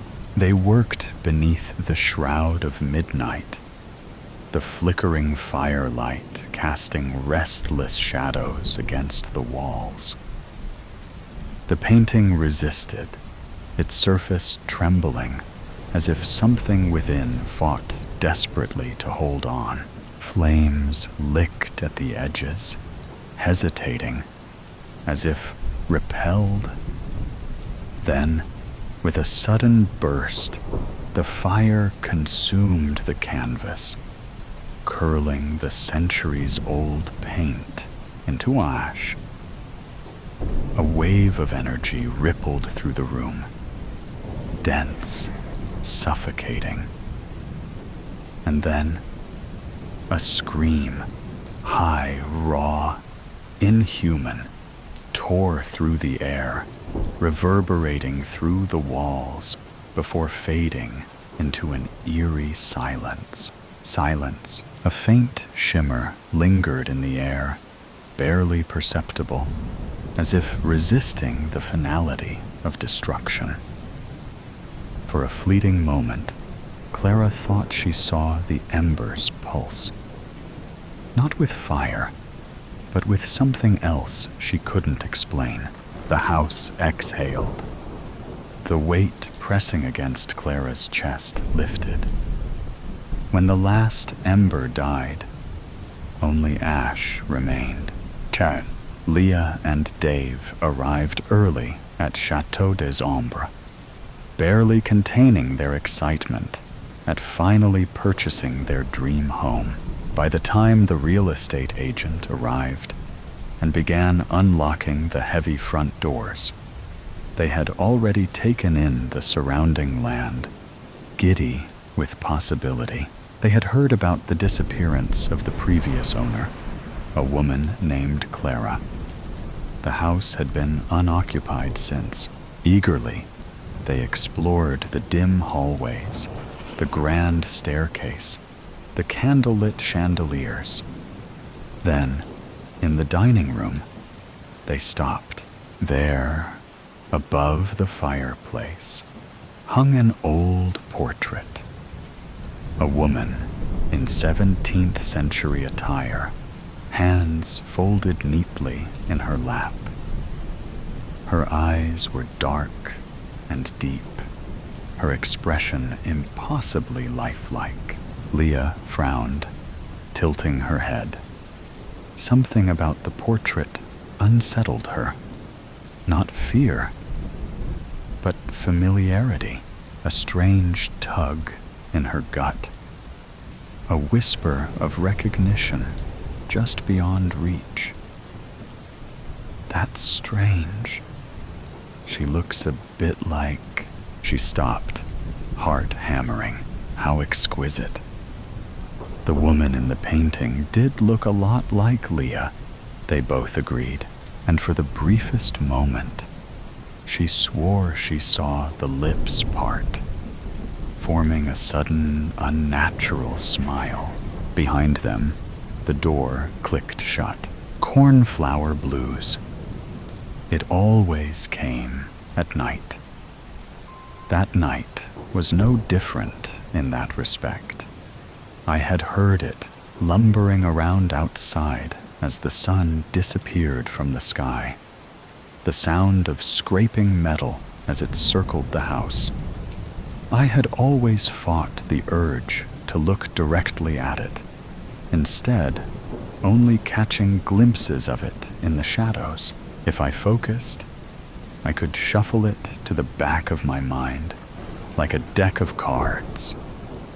But those lonely hours, when night approached and my mind was no longer engaged by work or meaningless check-ins with the few friends I managed to keep, were the hardest. At first, the check-ins came daily, then weekly, then monthly, then whenever they had a free second to pity me via text. Hey girl, you doing okay? Do you need anything?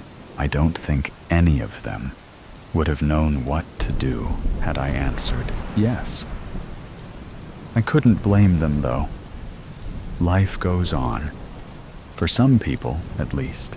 But anyway, the difference in this particular night was that I had decided to allow my mind to go to that place. No shuffling this time. Instead, accepting the cards that were dealt. Sometime after my 5th or 6th glass of Pinot Noir, I turned my phone off, placed it on the end table next to a stack of unpaid bills, pushed the dirty clothes to one end of the couch, and sank into the other end. Alone. It had been 12 months to the day since I lost my sweet boy with the cornflower blue eyes. Cornflower Connie, as I called him. Parents should never have to bury their children. Todd was completely shattered. He left me this past June. I had dropped to a rail-thin 99 pounds, and he said he couldn't stand to see me hurt any longer. I tried everything: counseling, group, rehabilitation programs, but everyone grieves differently. I guess Todd had to grieve alone. At some point, I nodded off, waking only to an unsettling silence, quickly realizing the noise was gone. I wiped the drool from my chin, licked my cracked lips, and decided to check it out. With my body bladed to the window, I pulled the curtain to the side and saw it standing under the dim porch light. The back of my neck tingled, and my heart thumped in my chest, acting like my body's panic alarm. I would normally just do a quick look. Instead, for the first time, I stayed. I studied it. Its skin was the color of burnt charcoal, and its back curved like a question mark. It shifted under the light, revealing a Grinch-like face that scrunched even more as it smiled at me, like a mischievous feline. But there, above the unnerving grin, I saw them, those familiar eyes. My cornflower Connie had come home. All I had to do was focus on those eyes. Don't you want to be with me again, Mommy? Let me in, and you can hold me again, just like you used to. What was I supposed to do? Of course, I wanted to be with him again. It would surely be better than telling myself that the random white blob in the sky actually resembled a heart. A message from my Connie. I love you too. Yeah, you can convince yourself of almost anything if you believe it enough, and if you're sad enough, just like the cardinal that occasionally lands on my fence. Good morning, Connie. Thanks for the visit. I let him in. His long, rubbery fingers took me by the arm, led me upstairs, never breaking his gaze. Where are we going? I asked, barely a whisper, in what seemed like the first words I had spoken in days. To my room, Mommy. The door creaked open, and the lights came on, bringing the room back to life. I have no idea if I flipped the switch or not. It felt like I had floated up the staircase. The room was just as he left it. COONRD,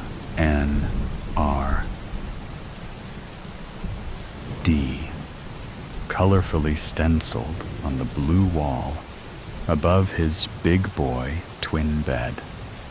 Teenage Mutant Ninja Turtle sheets and comforter still ruffled from that night, a little over a year ago, when he stumbled into our room just before midnight. Mommy, my chest feels weird, he moaned. After a 104.1 fever, we rushed him to the hospital. My cornflower Connie would never come home again. His fingers rolled up my sleeve and led me to the bed. I pressed his Michelangelo stuffed animal to my face, inhaling deeply, hoping it still held Connie's scent. It didn't.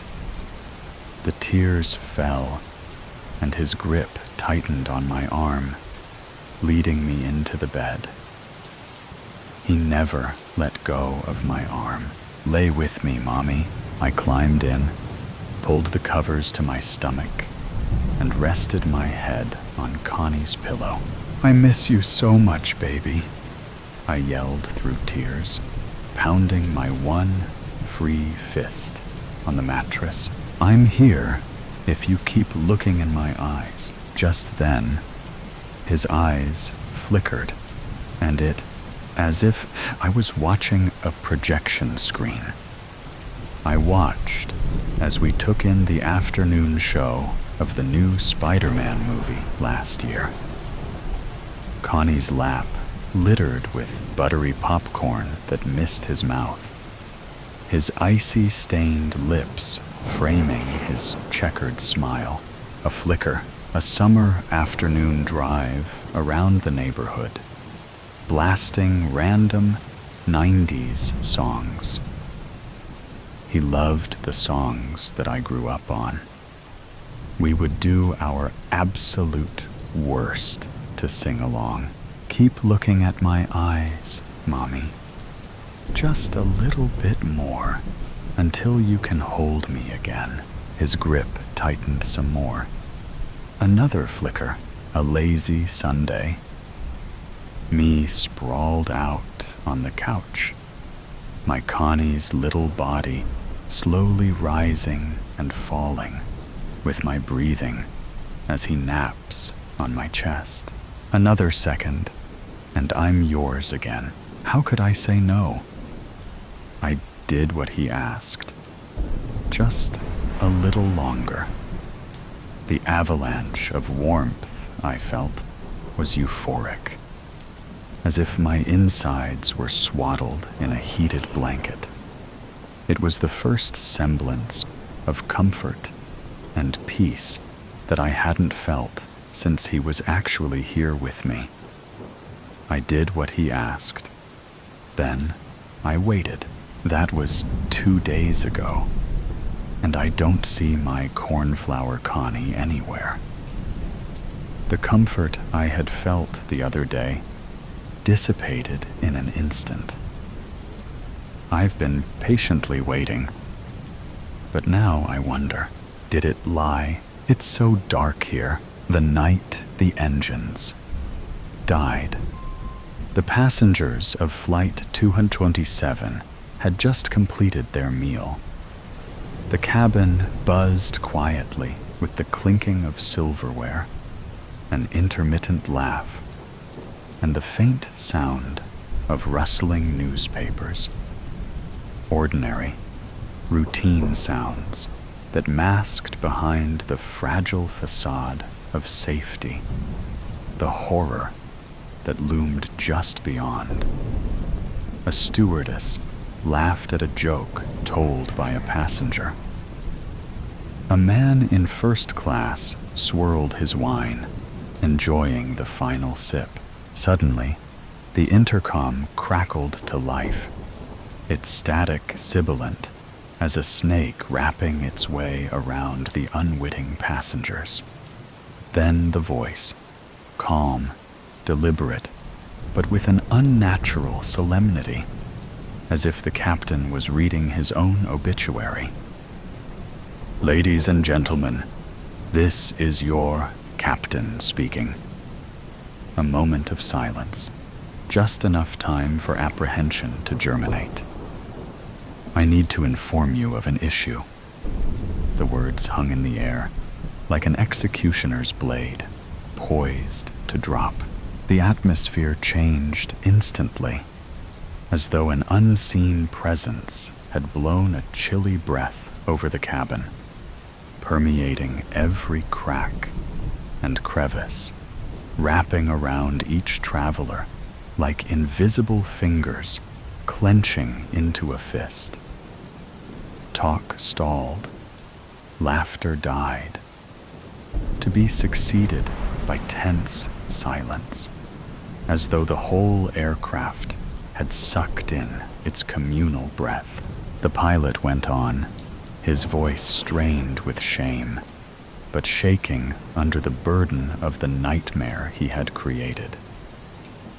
"In my hurry to leave Charles de Gaulle Airport, I failed to adequately monitor our fuel levels."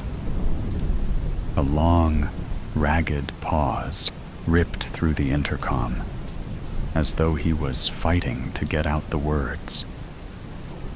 "I am ashamed to say this.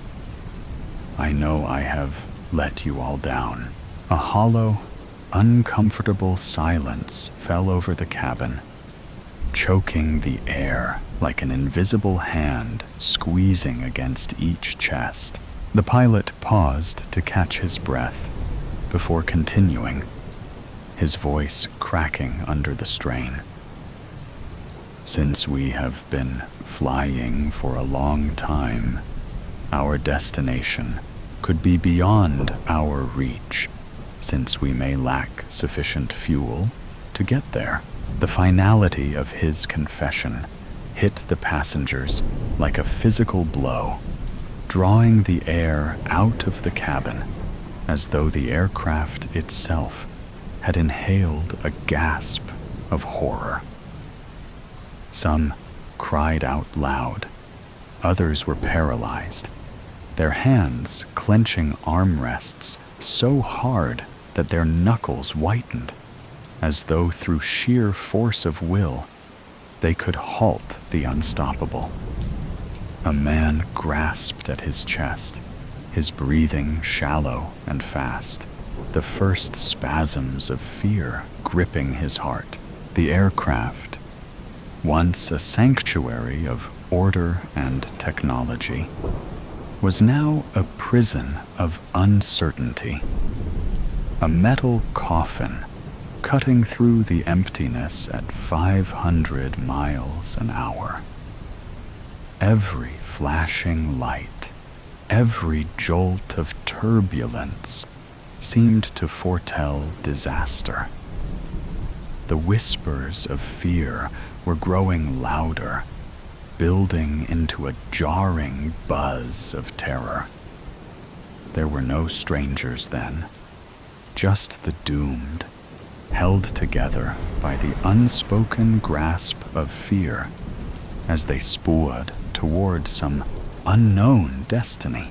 And then another violent and convulsive shudder that ripped through the aircraft as if it had been seized in a death grip by an invisible hand. One of the engines coughed, sputtered, and died.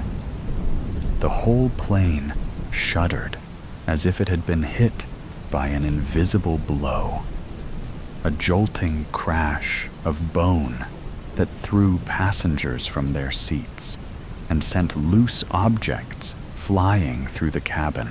The sickening lurch sent drinks crashing, trays falling to the floor, and overhead lockers bursting open, their contents spilling into the aisle. Gasps turned to screams as the cabin tilted, the aircraft going into an unnatural descent. The aircraft had already started to descend to New York, but now it was plummeting, no longer descending in a controlled manner, but spiraling out of control. The cabin lights flickered madly, casting crazed shadows on faces paralyzed with terror. The aircraft lurched violently, its damaged fuselage objecting to the stress. Oxygen masks dropped from the ceiling like ghostly apparitions, dangling inertly amidst the chaos. The cabin erupted into pandemonium. Screams of abject terror, cries for assistance, the raspy howls of those who recognized the inevitable. The night sky outside, once an endless expanse of stars and silence, now pressed in like the walls of a closing tomb. The vastness had turned suffocating, a cosmic void ready to consume them. Below, the earth was no longer a distant haze, but a giant, looming thing, reaching out to snatch them with an appetite that threatened to consume them. City lights unfurled like streaks of flame, oblivious to the souls above, speeding towards their fate. The altimeter ticked down at a remorseless pace. The aircraft was still too far from New York City, its decreasing altitude a grim countdown without reprieve. There were no longer any alternative airports, no deviations, just the relentless descent and the understanding that hope was running through their fingers like sand in a gale. The cockpit was a maelstrom of confusion, alarms screaming, warning lights flashing like a dying pulse. The aircraft strained against gravity, shuddering so violently the control panels creaked. The first officer's white-knuckled fists held tight to the yoke, his forehead beaded with sweat. His voice, strained and almost lost in the din of automated warnings, sliced through the chaos. The second engine coughed, sputtered, and with a final agonizing splutter, died in silence. A jolting stillness filled the cockpit, broken only by the otherworldly shriek of wind whistling past the fuselage. It was the kind of stillness that felt unnatural, deafening in its absence of power. A stillness that presaged catastrophe. The aircraft, a marvel of controlled engineering, was now reduced to a huge metal husk, a crippled glider flying through the darkness.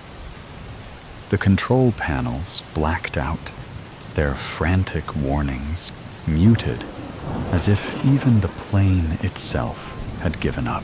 The first officer's breath caught, his fists still gripped on the dead yoke, as if sheer willpower could urge power back into the engines. His eyes bulged wide, darting to the altimeter, its numbers free-falling with heart-stopping speed. The first officer's knuckles turned white on the throttle. "We're dead stick. No thrust." The captain's mind reeled. "We can glide this in." His voice, which he tried to keep steady, trembled. He was not sure.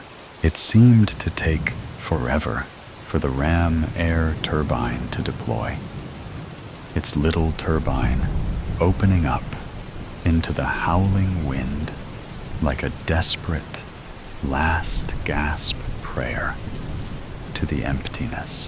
Inside the cabin, the flight attendants strode down the aisles with stiff formality, their faces drawn but determined. Their voices, strained as they were, carried the authority of rehearsed command. "Brace for impact, please," one of them screamed, her voice hardly cutting through the noise. A few passengers complied at once, throwing themselves forward, arms clasped around their heads.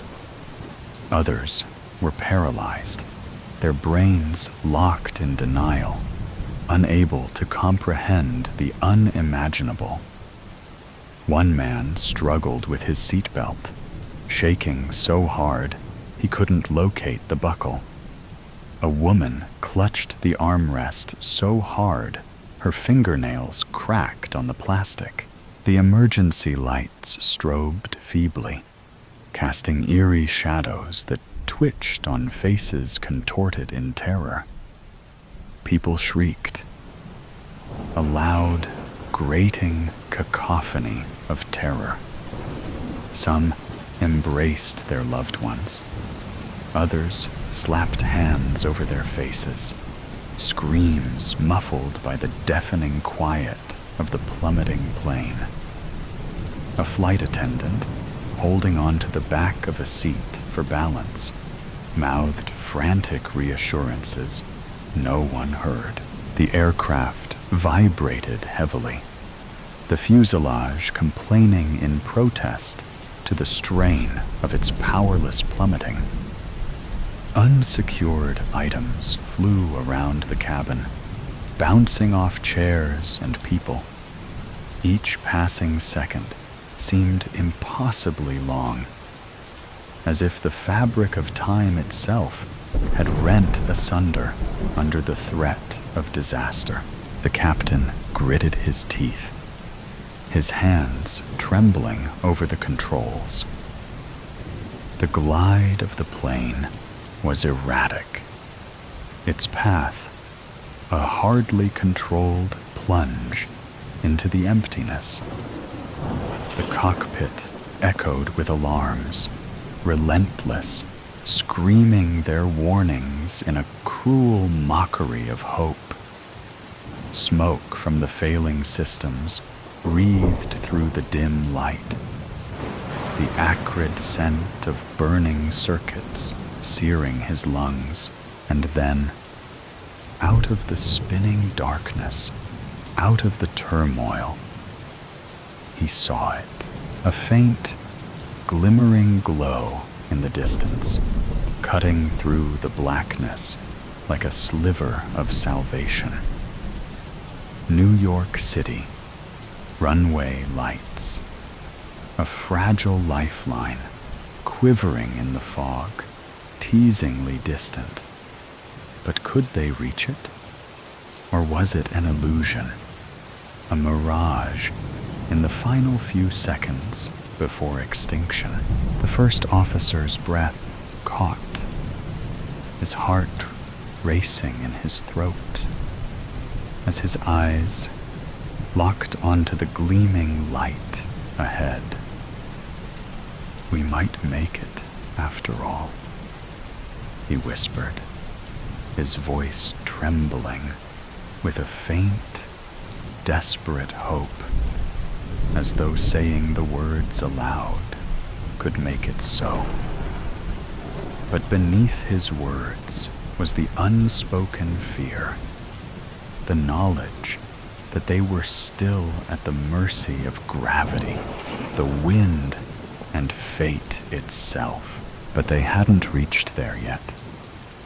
The trees rose like shattered black shapes, their gnarled branches reaching out greedily toward the plane, as if to pull it down into nothingness. He had seconds. His grasp of the yoke was vice-like, his knuckles white under the faint glow of the flickering gauges. The plane bucked in an irregular motion that was wild, turbulence and gravity resisting every movement. His heart throbbed in his head, but his mind was fixed in steel-sharp concentration. The first officer took a deep breath. Hold it just a little longer. The branches on top of the trees were closing in. The runway lights continued to flicker ahead, teasingly near, yet impossibly distant. They were on the brink of salvation or doom. One last risk, one last wild maneuver. With a violent tug on the controls, he went for the gap. The tops of the trees scraped the underside of the plane, ripping at the undercarriage. The sound of metal on wood screamed through the cabin, and then a deafening, bone-crushing bang, a merciless cacophony of screaming metal and bursting steel, as if the heavens themselves had fallen. The force of impact vibrated through the fuselage, seats ripped from their mounts, bodies tossed around like dolls, flames licked along the broken edges of the aircraft, illuminating the darkness in an otherworldly, flickering glow. A choking cloud of smoke rolled through the wreckage, its acrid grip tightening around every strangling breath of air. The ground trembled with aftershocks, debris still creaking and groaning in the burning wreckage. Then, silence, a fragile, unnatural silence, shattered only by the crackles of fire and the rough, strained breathing of those who remained alive. There were cries from the rubble, some in the distance, some close, bare with pain and shock. The reek of smoldering petrol clung to the air, a bitter reminder of how close they had come to complete destruction. And when the smoke finally cleared, the twisted remains of the plane lay stretched out like a broken, tortured thing, its bare skeleton scarcely discernible as the great ship that it once was. And yet, despite all the odds, everyone was alive, poised between the salvation and oblivion, balanced on the brink of an impossible second chance. The captain, bruised and inexplicably alive, gaped as he released his harness, his sweat-soaked fingers shaking with aftershock.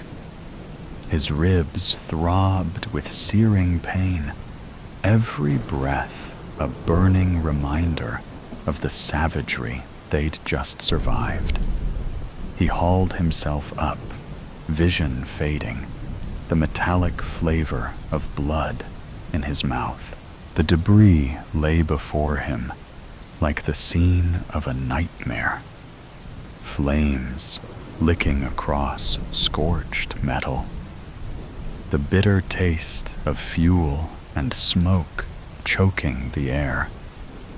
Remote, tortured screams resounded in his mind, together with the ringing that had not stopped since impact. His head reeled, replaying every mistake, every warning he had ignored. The sign of his failure weighed upon him, more oppressive than the wreckage that enclosed him. He had made a mistake that should have killed everyone. Master of puppets. Io sono il padrone, e tu sei il burattino. I am the master, and you are the puppet. Working in an antique store was hardly where Aislinn saw herself 5 years ago. But beggars couldn't be choosers in this economy. Her dreams of becoming someone had been crushed by the reality of life and the collapse of her support system after college, and she depended on this job to make ends meet. Still, something was charming about the Raven's wares, even if she did encounter some characters from time to time. Her cousin often asked her if she had ever felt spirits or weird energy working around the real skulls, the old Victorian dolls, or the taxidermy of the Raven that gave the store its name. Like everyone in the town, Aislinn had heard horror stories about the objects sold from this place. A man bought a doll for his daughter, and they all vanished without a trace a week later. A woman bought a pretty ring and died in a freak accident with the ring on her finger.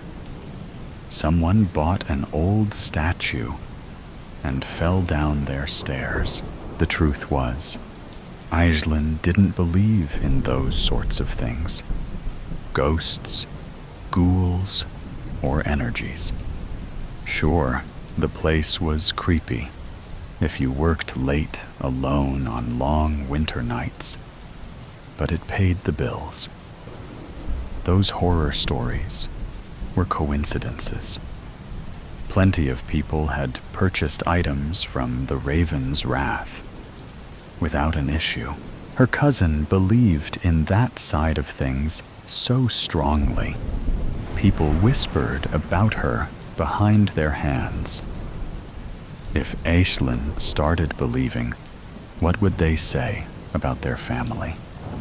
It was bad enough she worked here. The customers you never heard about were outsiders, a tiny voice in her head would whisper when she had this argument with herself, you've never followed up to check on what happened afterwards. She looked up from her phone when Eli barged their way back through the piles of antique junk piled around the place. A guy dropped off this painting today. I'm telling you, it's weird. Aislinn knew that everything here was weird in one form or another. She once had someone try to offer a jar of real human teeth. That had been on her second day, and regrettably, it had not been her last strange experience. They jerked their thumb over their shoulder. It's out the back by the rocking horse. I need you to label it up before you leave tonight. Did he give any details? Nah, I'm surprised you didn't see him. Dark-haired guy, glasses, had some sort of accent.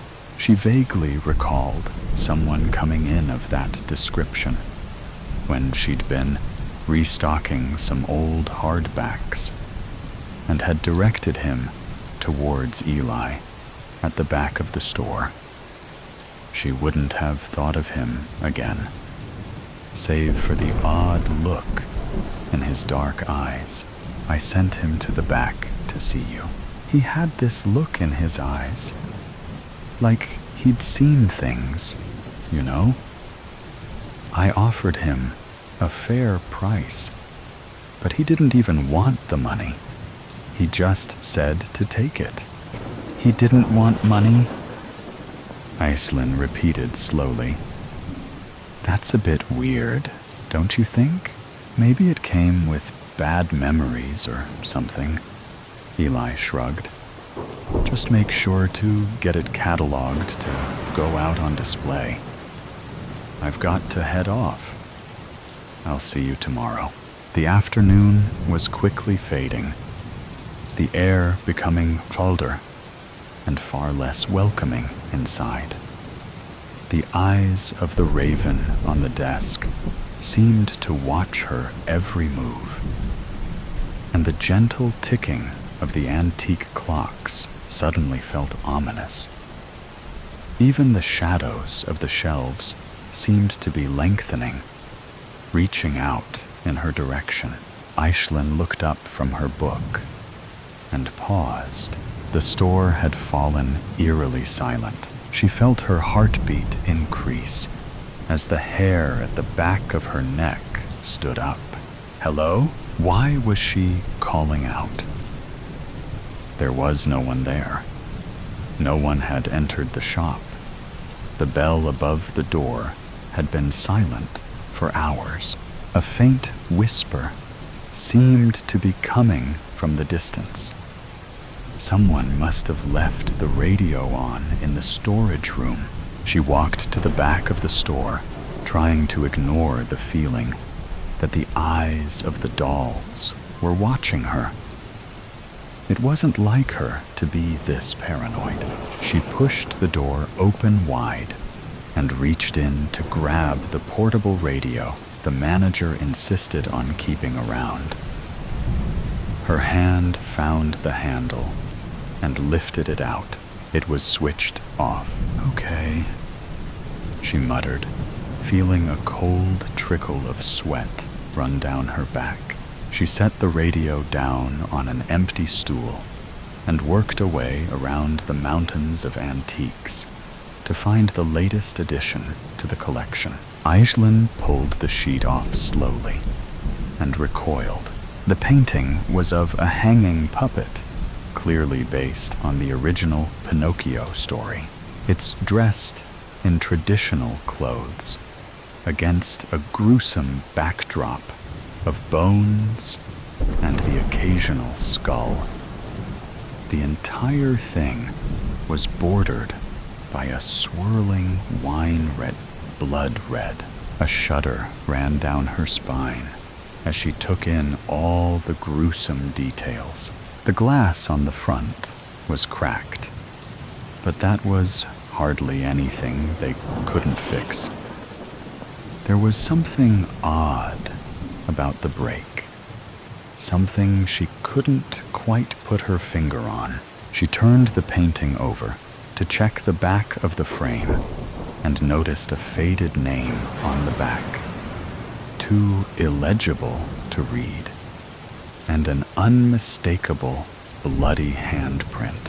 What the hell? The painting clattered to the floor as she reeled back, banging into a cabinet and screaming as the puppet hanging there swung into her face. Its painted smile seemed twisted into a cruel leer as she swatted it away, clutching at her chest. She took some calming breaths. She picked the painting up from the floor with shaking hands and turned it over, aware of her heart racing in her chest. There's no bloody handprint, only the faded marks of a name. You're going mad, she muttered to herself. You need to get out more. She carried the painting to the desk and started cataloging it, intrigued by the lack of an artist's mark. Even a quick Google search yielded no results, and after a few minutes, she brought it back to sit at the back by the dolls and puppets. She took a moment longer to stare at it and turned back to the front. There was a rocking horse in the middle of the aisle. No, that wasn't possible. She hadn't moved anything. Hello? She called out nervously. This isn't funny now. Come out. When no one answered, she tried to focus. Maybe it had been there before, and she had simply walked past it, not noticing. Eli had said the painting was out the back by the rocking horse. For a moment, her cousin's voice echoed in her ear, though she tried to deny it. This was not the first time something like this had happened on her shift. Eli had laughed it off with her at the time, but she hadn't seen a bloody handprint last time. Eli had moved the horse. That's all there was to it.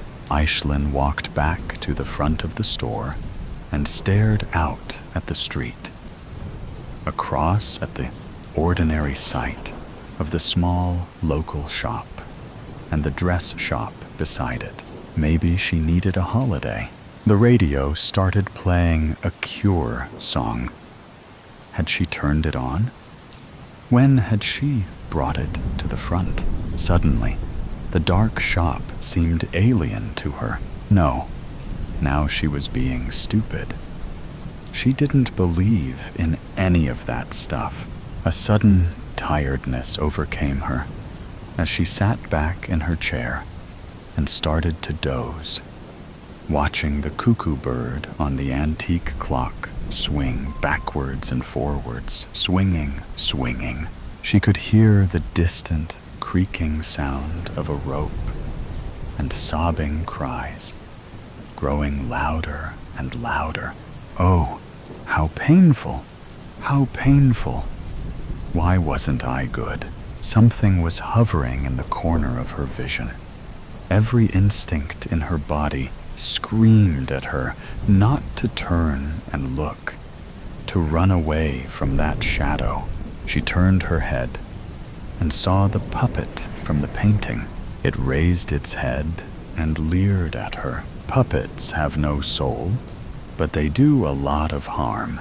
Suddenly, she was the one battling with the rope as the puppet laughed and screeched over and over.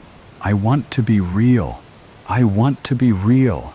I want to be real. Aishlin leapt up from her sleep, feeling the phantom rope around her throat.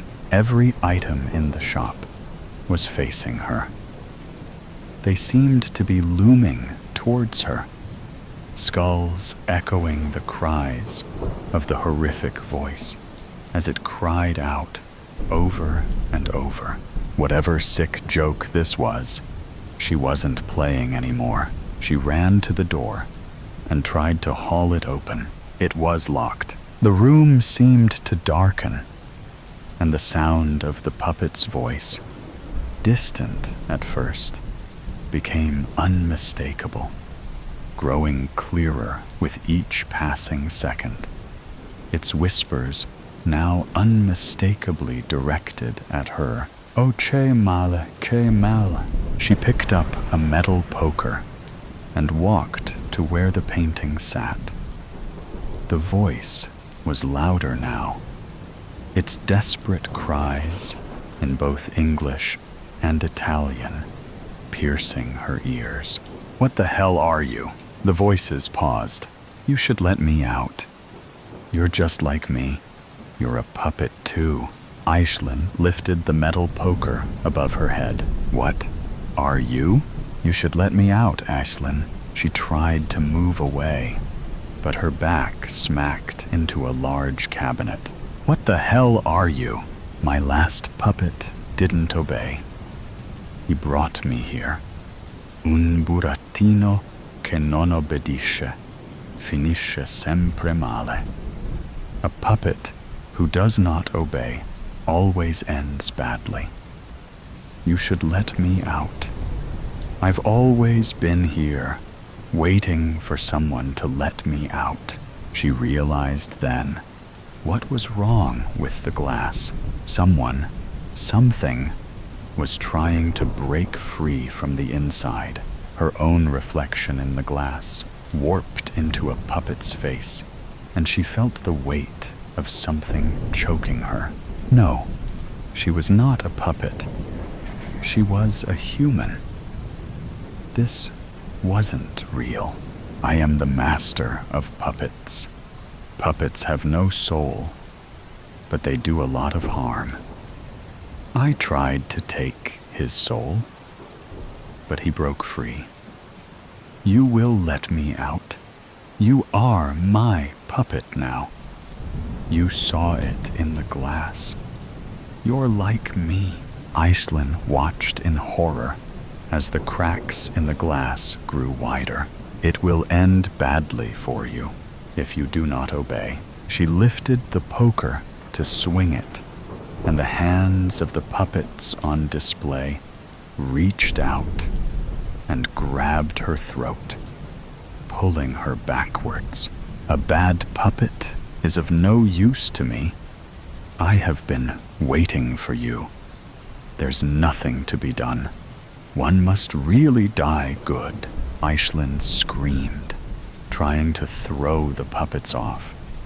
She twisted in their grip, seeing the cracks grow wider and wider. When you're not real, nothing hurts, Aislinn. But the more I try to be real, the more I feel pain. Oh, the pain. How painful this is. Can't you feel it? The creaking of the rope was unbearable. The spiraling voice wailing and wailing as she begged for this to stop, for her to wake up, to let this nightmare end. Aislinn woke in her chair. The clock read the same time as it had before, but something was different. Everything was different. At some point, the gentle light of the afternoon had faded into a gray gloom bordering on darkness. This day seemed to be lasting an eternity. It was all a nightmare, a terrible nightmare. She saw it then. Her vision narrowed, and her chest tightened as she stared at it. The painting, mocking her from the back, as it always had. Maybe this was still a nightmare taken new form. Those horrible skulls leering at her, that noise, that endless noise. She approached it slowly and ran her hands over the cracks in the glass, feeling her skin crawl with revulsion. The glass was cold, unnaturally cold, like it was sucking the little warmth she had left from her fingers. "I want to be real, Aislinn." A voice whispered in her ear, "You should let me out. I have waited so long." She grabbed the poker from where it lay on the ground and lifted it, bringing it down to strike the glass. A gloved hand reached out of the frame and snatched hold of her wrist, forcing her to drop the poker in shock. A puppet has no soul, but it can do harm. It cackled, drawing her closer to the frame.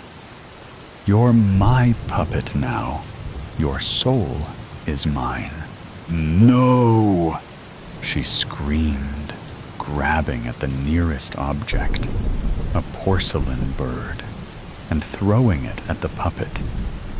"You aren't real. None of this is real." She felt the world begin to blur and tried to pull away from its grip. But it was too late. This couldn't be it. This couldn't be how this ended for her. This wasn't fair. This wasn't fair. "You aren't real," she cried as her mind began to break. "You aren't real." She felt the rancid breath of the puppet as it whispered in her ear, "And now neither are you." The mysterious painting, after pushing back from its gate, the Swiss Air midday flight to New York moved slowly through a light snow flurry to its designated runway. The first-class cabin was less than half full. The passenger in 1A was pleased there was no one opposite. A smiling cabin crew offered him a glass of champagne. He declined, asking for double single malt.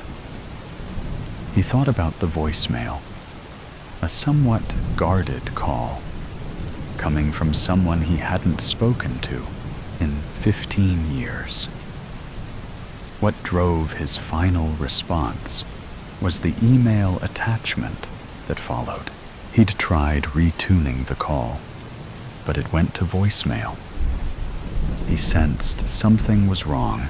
He'd barely had time to return to his apartment from where he'd been staying, find his passport, pack a new bag, and take his car service to the airport.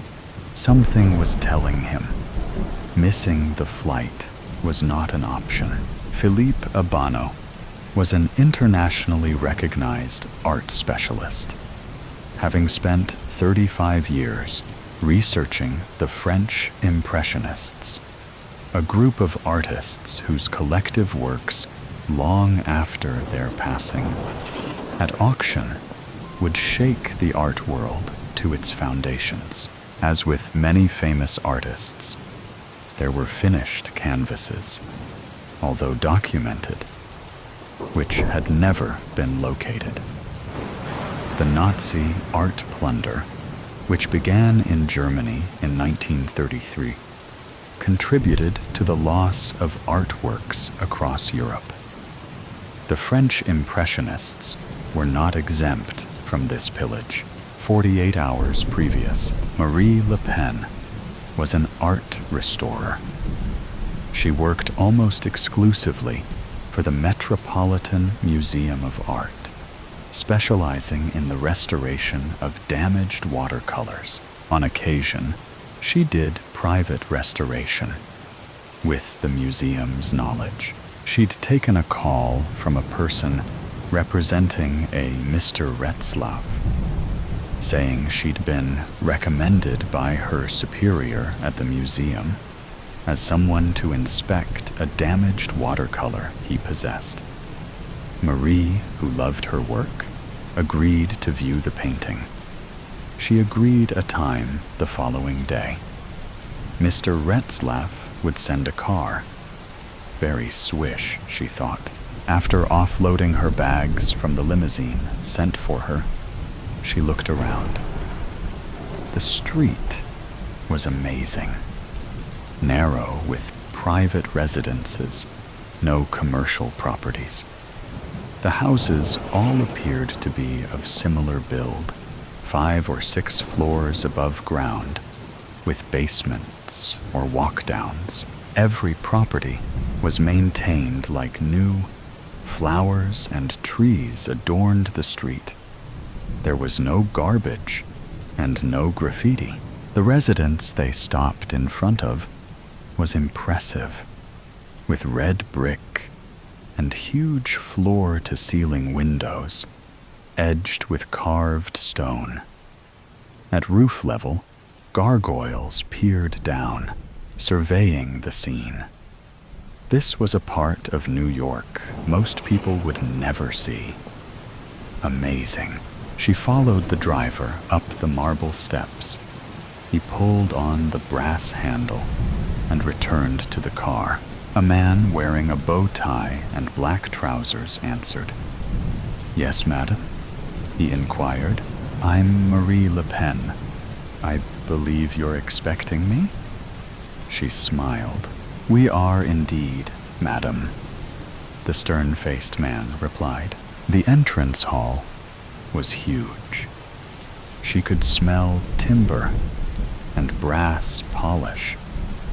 The black and white, checkered, tiled floor was straight out of an English TV series. The doors leading off the foyer were all closed. A majestic, sweeping staircase held sway over the entrance. Huge brass vases, once filled with flowers, stood empty either side of the entrance. Apart from the electric light, the only modern consideration was a mechanical elevator. "Please," the man gestured, "follow me." They entered the elevator, along with her baggage. Marie watched as the man pressed 5. The door closed, and they began their ascent. On the 5th floor was another vestibule. This one had more polished timber and huge windows onto the street below. "This way." He gestured, then walked along a long corridor before he opened a large double door into what looked like a series of smaller spaces.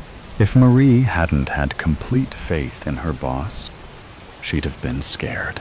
At one side of the room, a man sat, straight-backed, with silver-gray hair. She guessed at least late 80s, wearing a green corduroy smoking jacket. He stood. She could smell cigar smoke. "Thank you for coming. I'm Peter Retzlaff.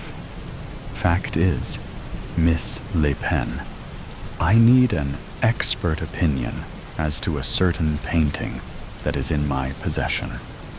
Should I, or should I not, restore it? Your superior at the Met spoke most highly of you." Marie saw several large art tables, specialist seats, and an array of instruments, all designed specifically for art restoration. She was gobsmacked. There had to be $1 million in equipment and instruments, brand new, some still in their original packaging, just sitting there.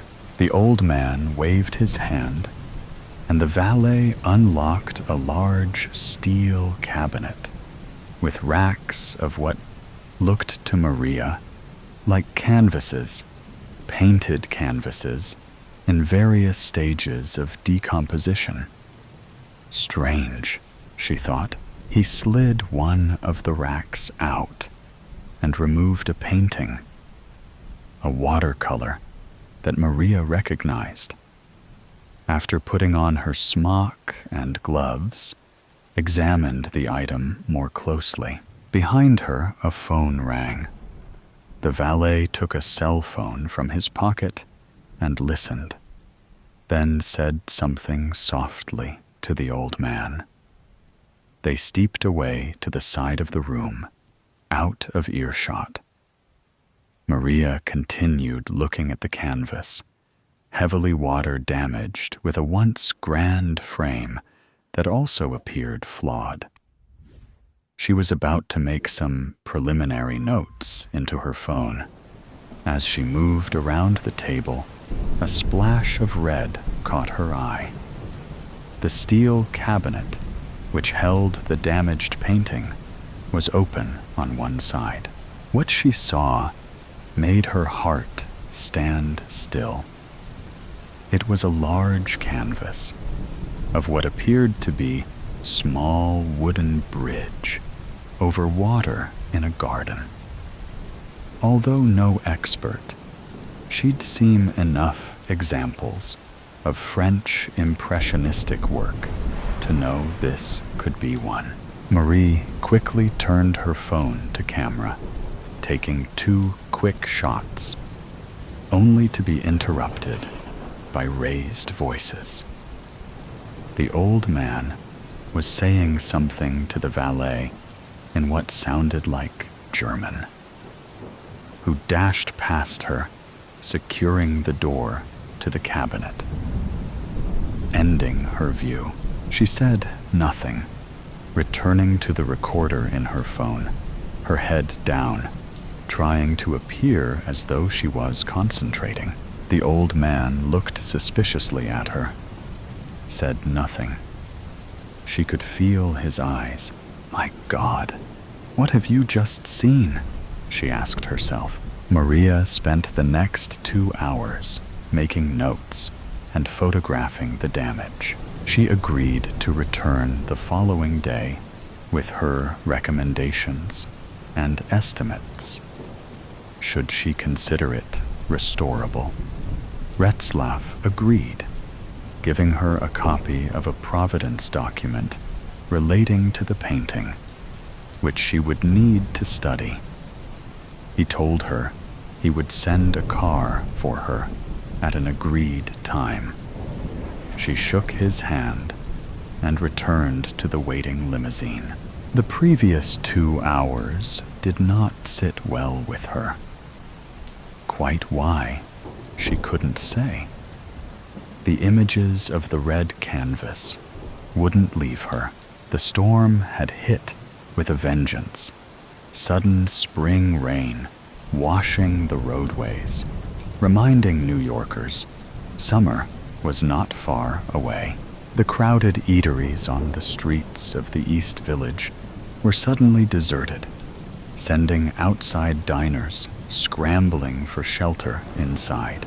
From her small single-bed apartment off McDougal Street, above a drugstore, Maria sat looking at the 2 images she'd downloaded from her camera. The room was quiet, save for the rhythm of the rain tapping at her window. On the larger screen, she could see more clearly the image she'd snapped earlier. The images were very much French impressionistic, of the late 19th or early 20th century. She could see the attempt to produce work inspired by real life. It was revolutionary.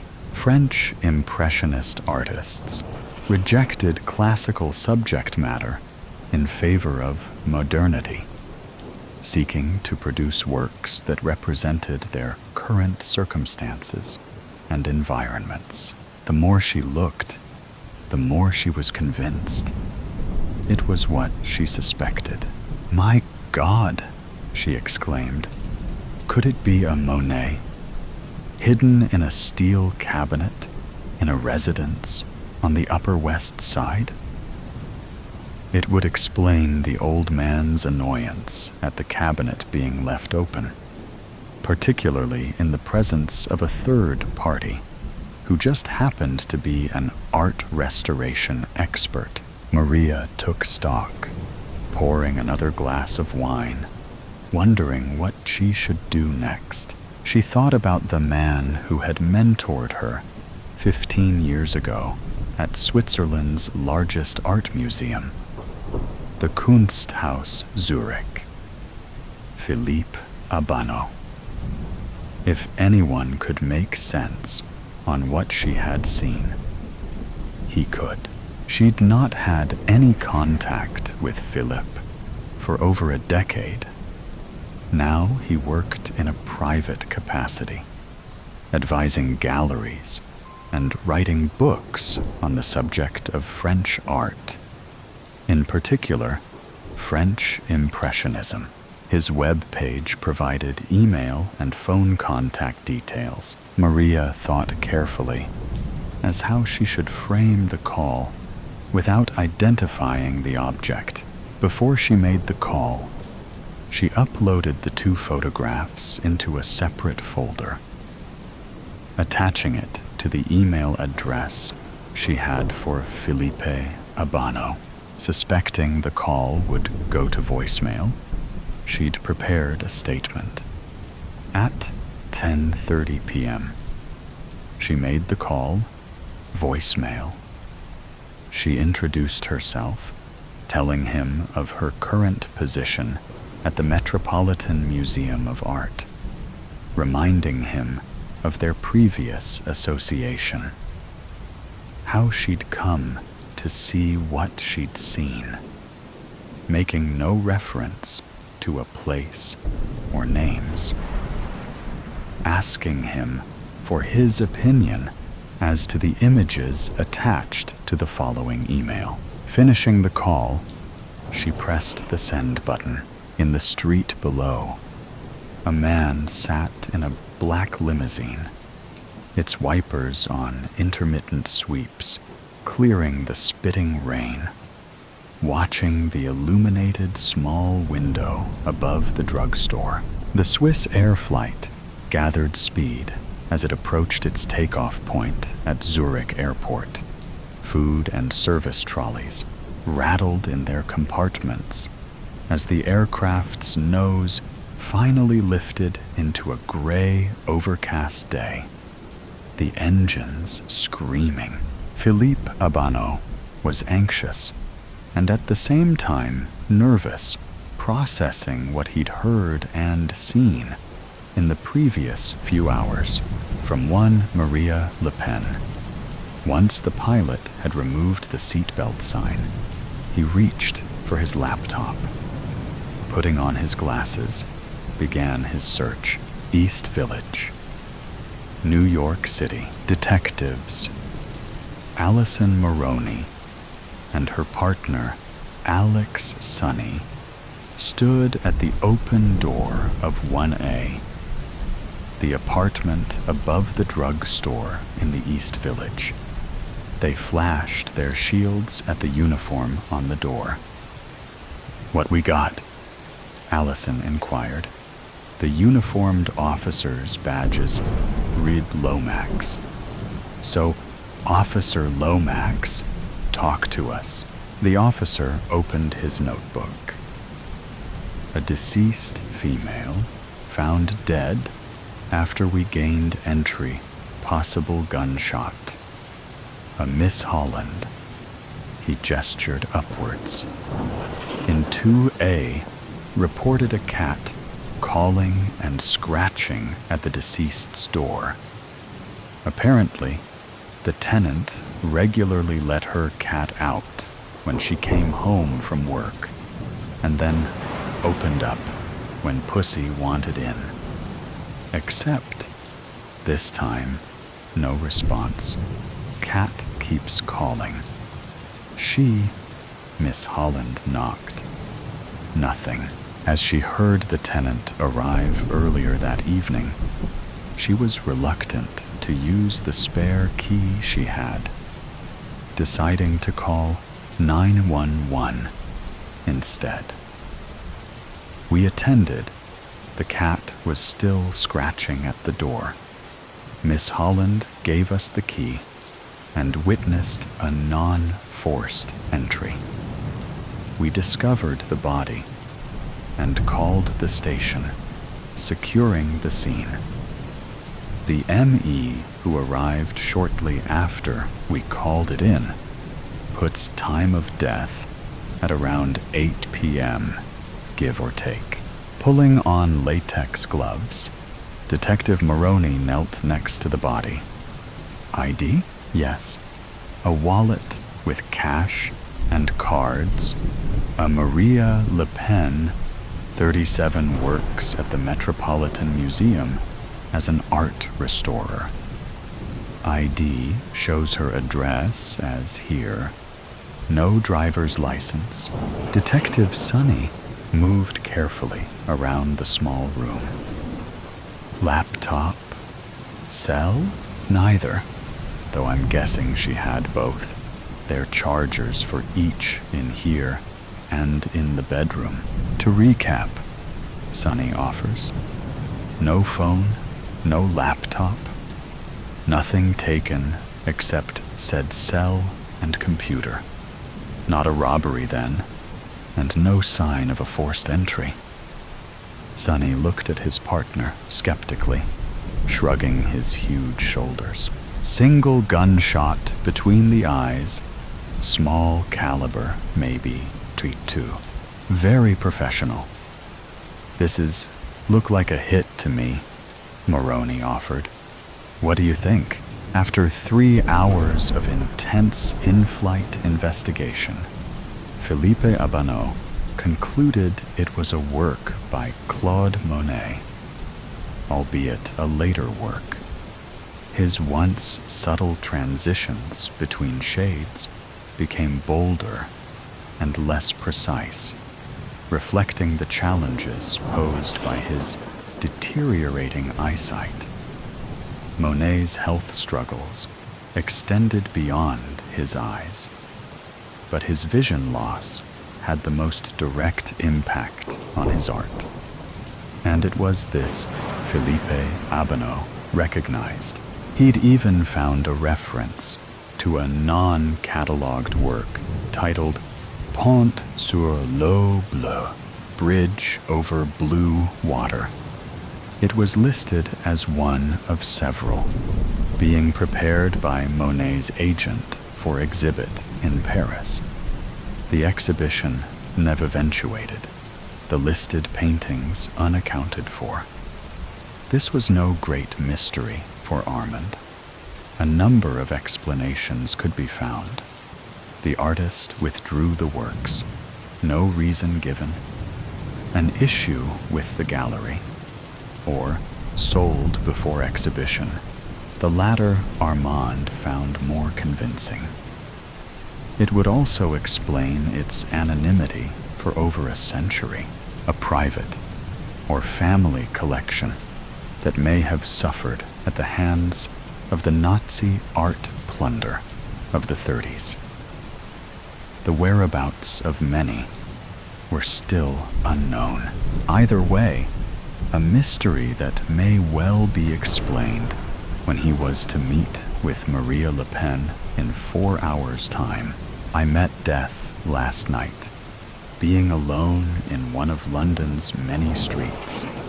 I was already cold, but his presence behind me was more than that.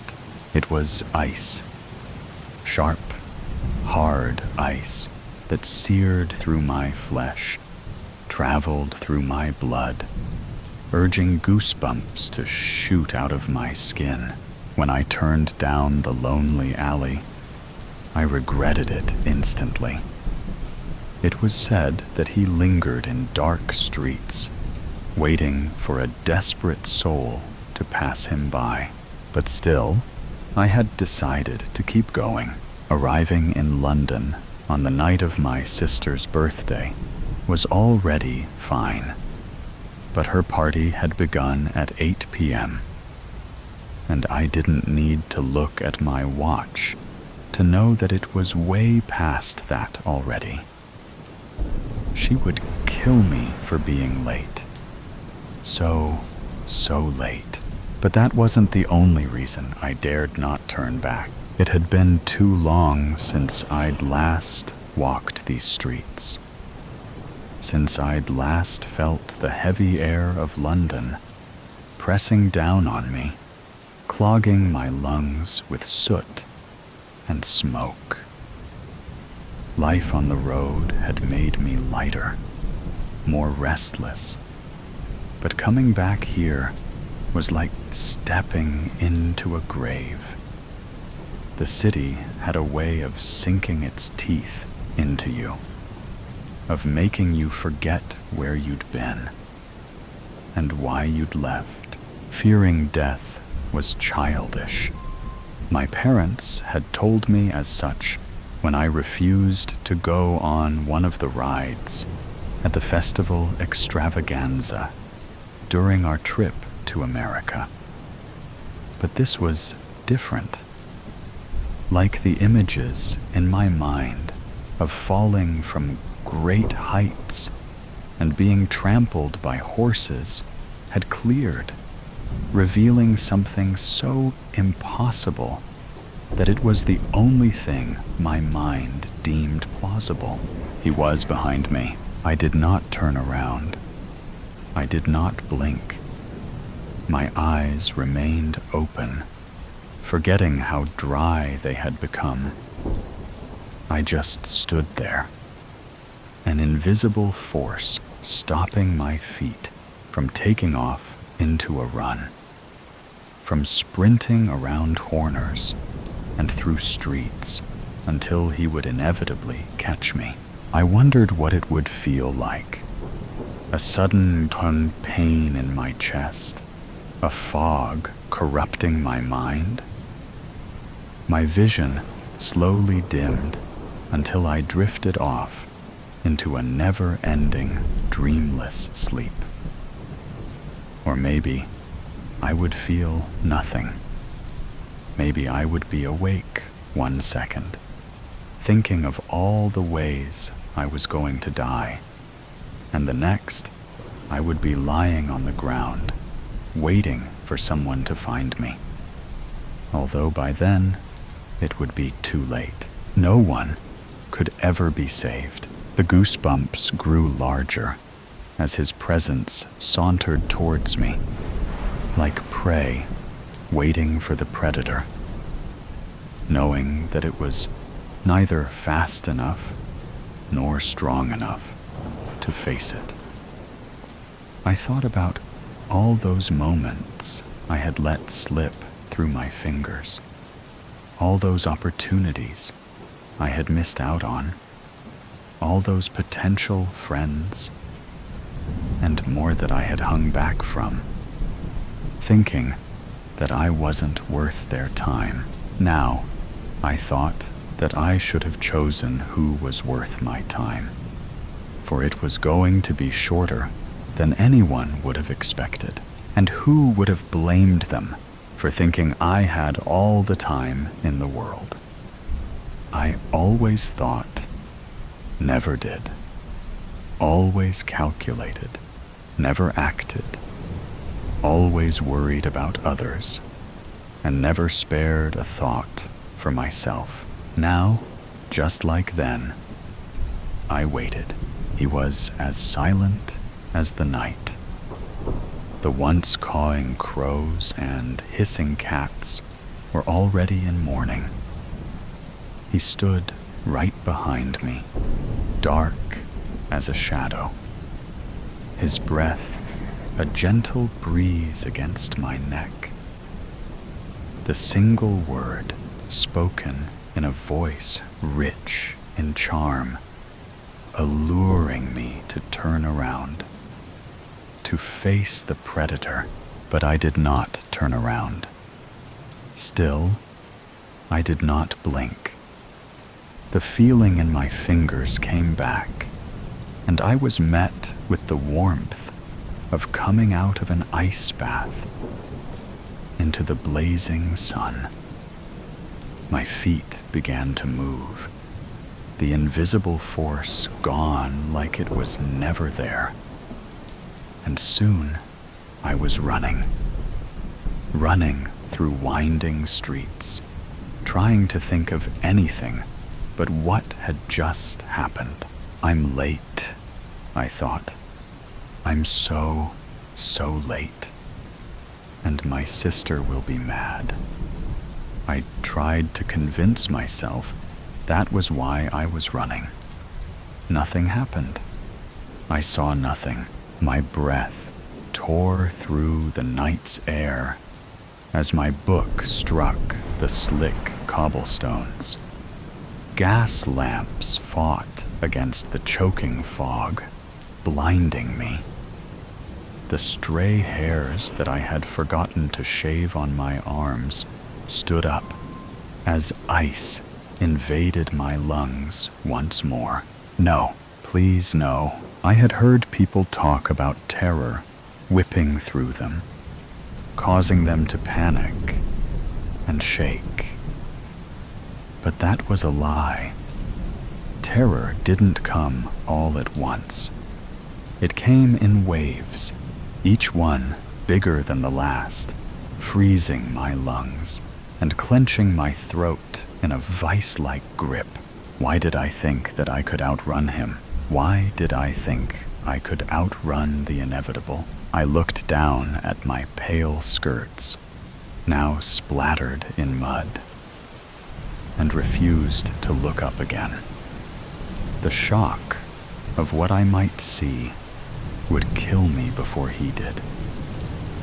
He made no sound as he approached for the second time. No footsteps, no shift of breath or fabric. Just the sudden, certain sense of him standing before me. Close, too close. My eyes stayed down. I could feel him watching me, the weight of his gaze pressing against my skin like the brush of fingertips. My breath hitched. My fingers curled into the folds of my dress. He said nothing. He did nothing. Just stood there, silent and motionless. The seconds stretched and broke. My pulse thudded in my throat, like the fear in my stomach, mixing with something warmer, darker beneath my ribs. I imagined what his eyes must have been like. Dark, unblinking, tracing the line of my collarbone and the curve of my mouth. Then, just as quietly as he had come, he left for the second time in a single hour. Slowly, cautiously, I dared to lift my head. The street was empty again, mist curling through the dim light. I waited for what might have been seconds or minutes. I didn't know. But I managed to walk again. But I didn't run.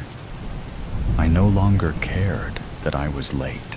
Finally, I reached it. A tall iron gate, its surface slick with rain that I hadn't realized was falling. A footman in a crisp coat stood at attention beneath a gaslight's feeble glow, his face blank under the brim of his hat. His eyes sharpened when he saw me. Without a word, he pushed the gate open, allowing me to slip through.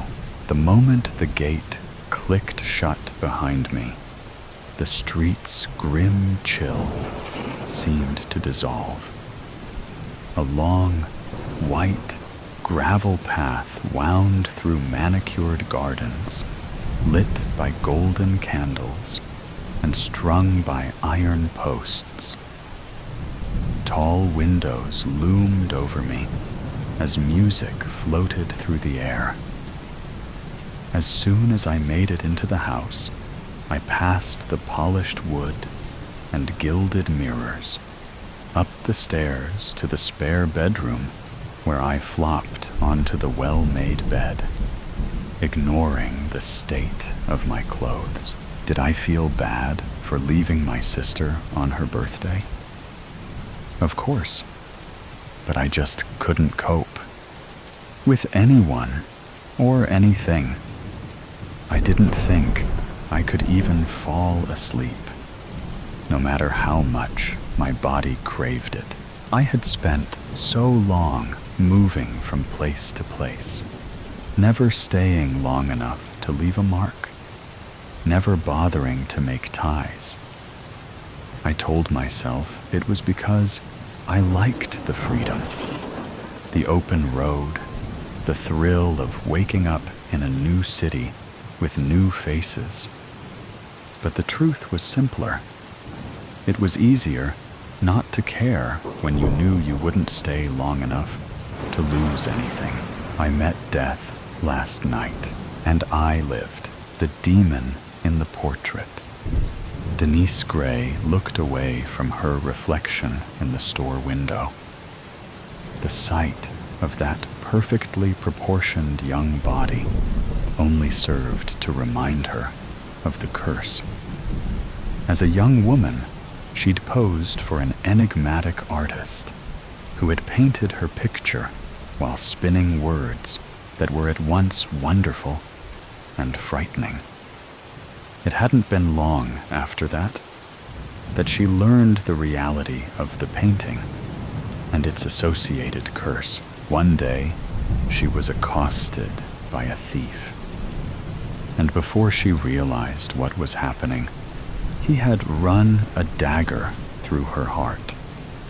She cringed, but when the thief pulled the knife out, there was no blood where she had been stabbed.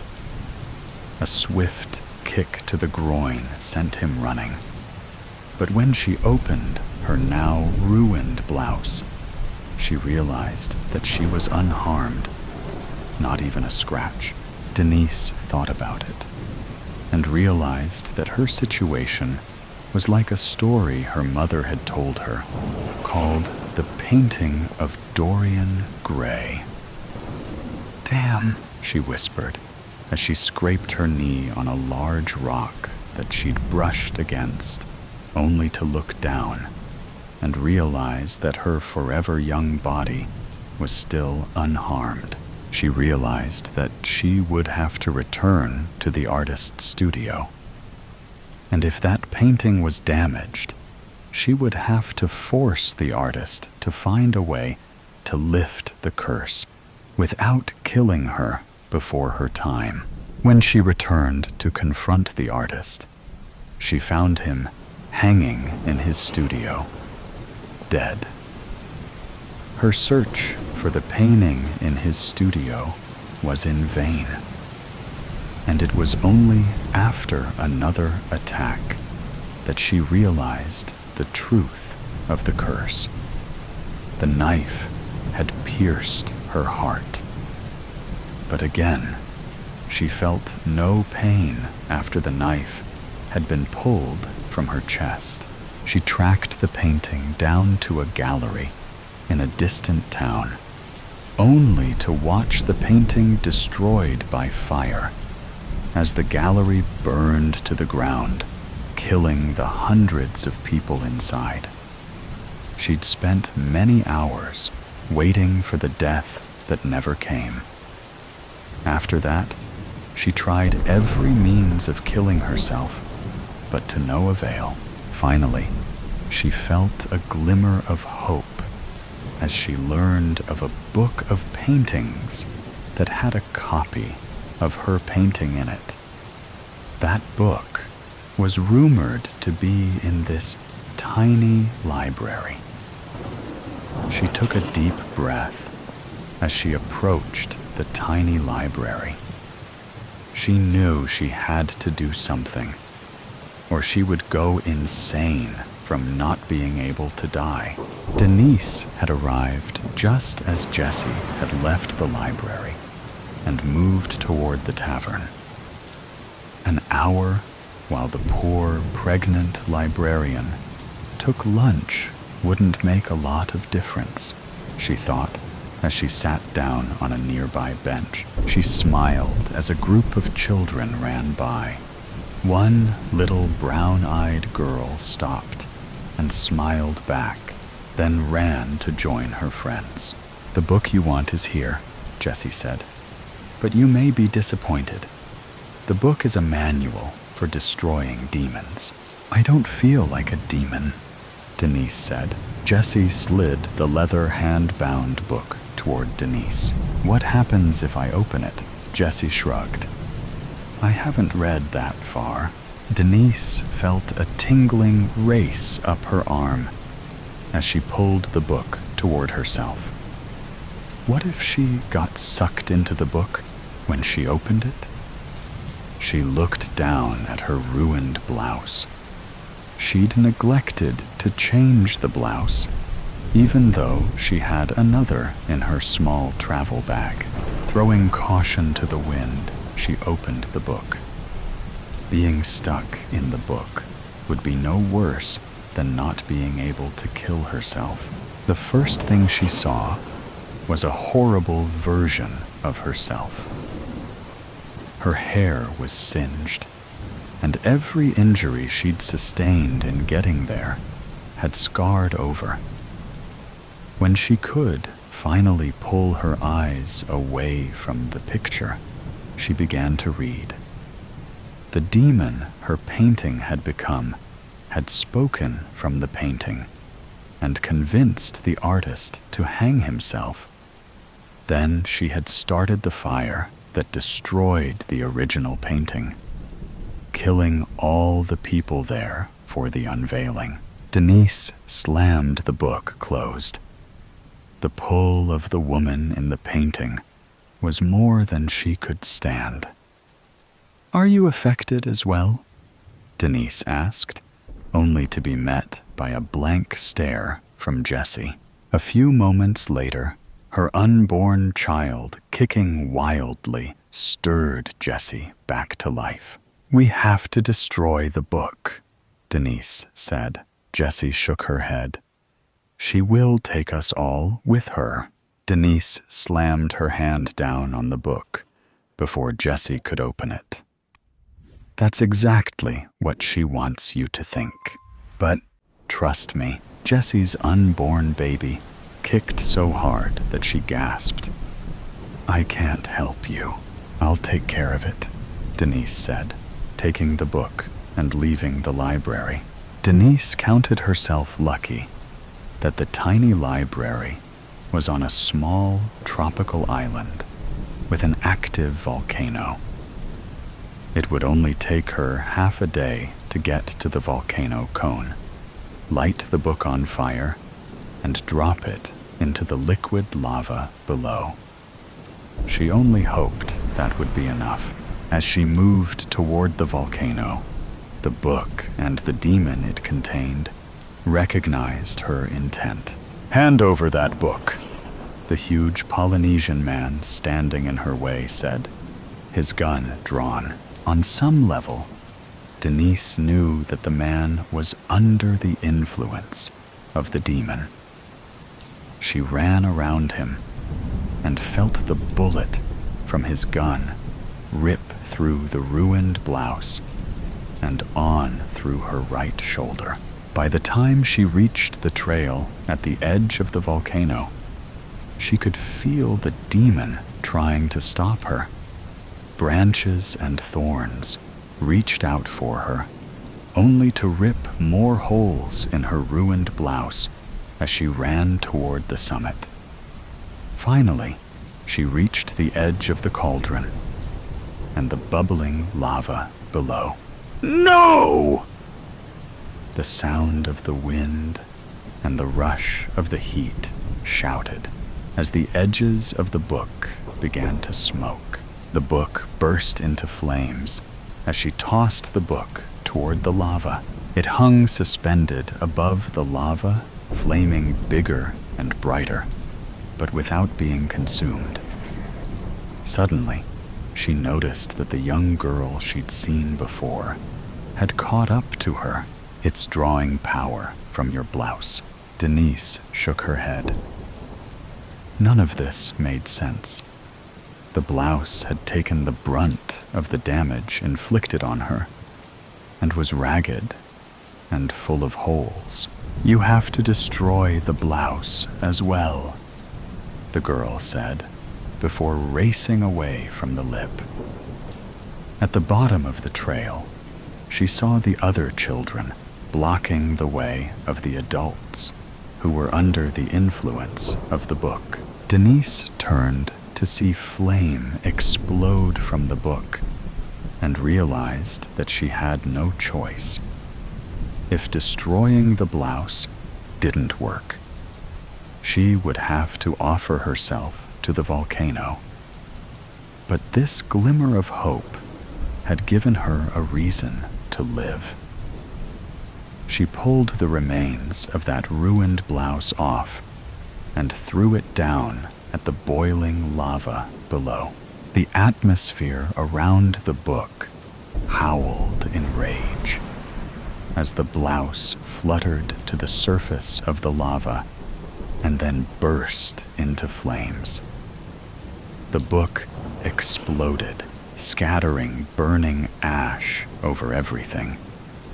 Before Denise could react, the same young girl was pulling her away from the lip of the cauldron. She stumbled into the group and children, and then her world went black. Denise remembered that blouse as the one that the artist had insisted she wear while he worked on the painting. What happened after that was a blur until that book exploded over the cauldron. She took a deep breath and opened her eyes to the soft light of the sun coming in through the curtains of a cottage near the ocean.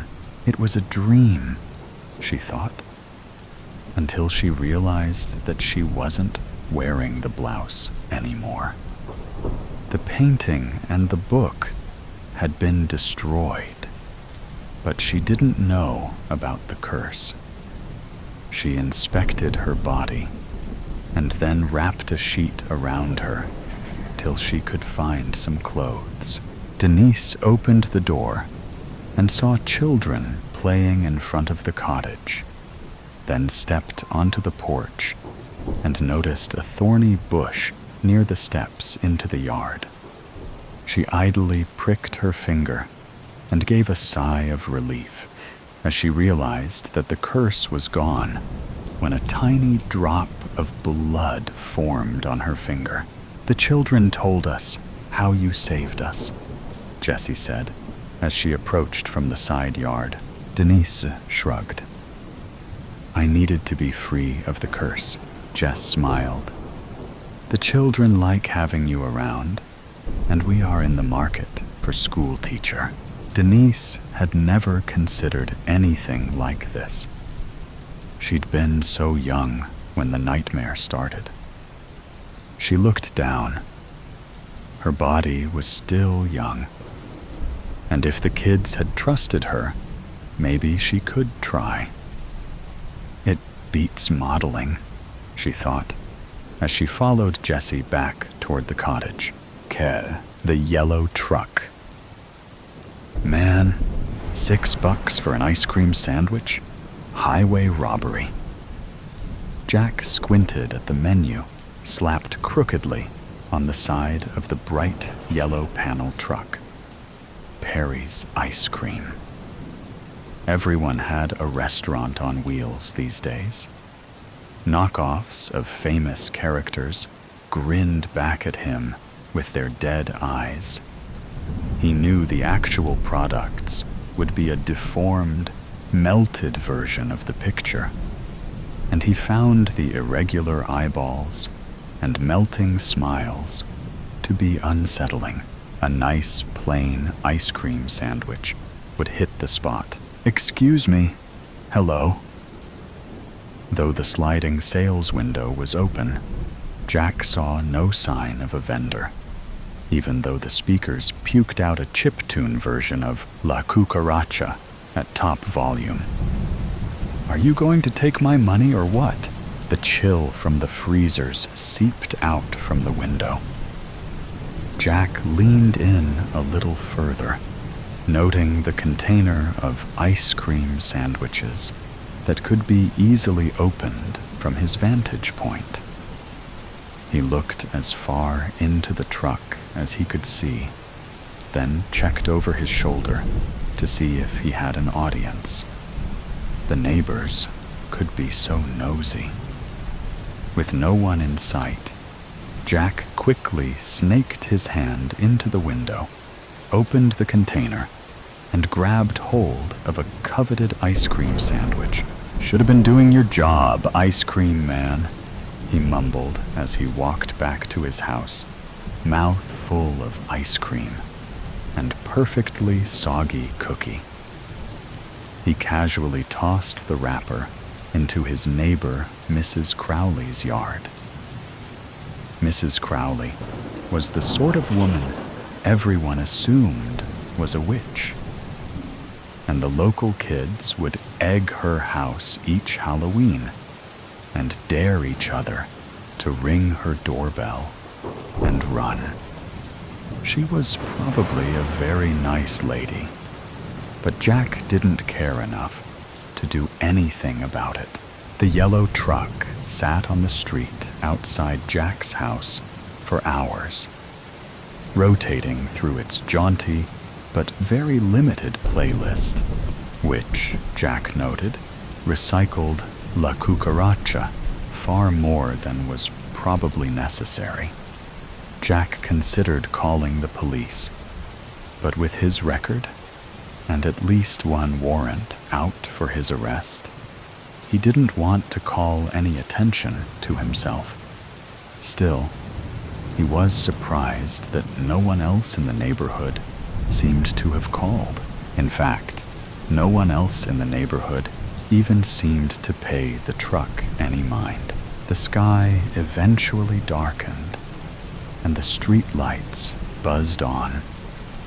And finally, the truck shut off its pixelated musical loop and trundled away.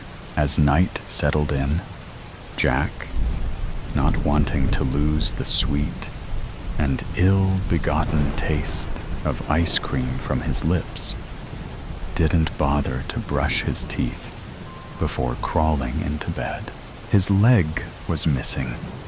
Jack searched around the house, tossing couch cushions and overturning tables, flinging plates and mugs from his kitchen cabinets, even checking behind the toilet just in case.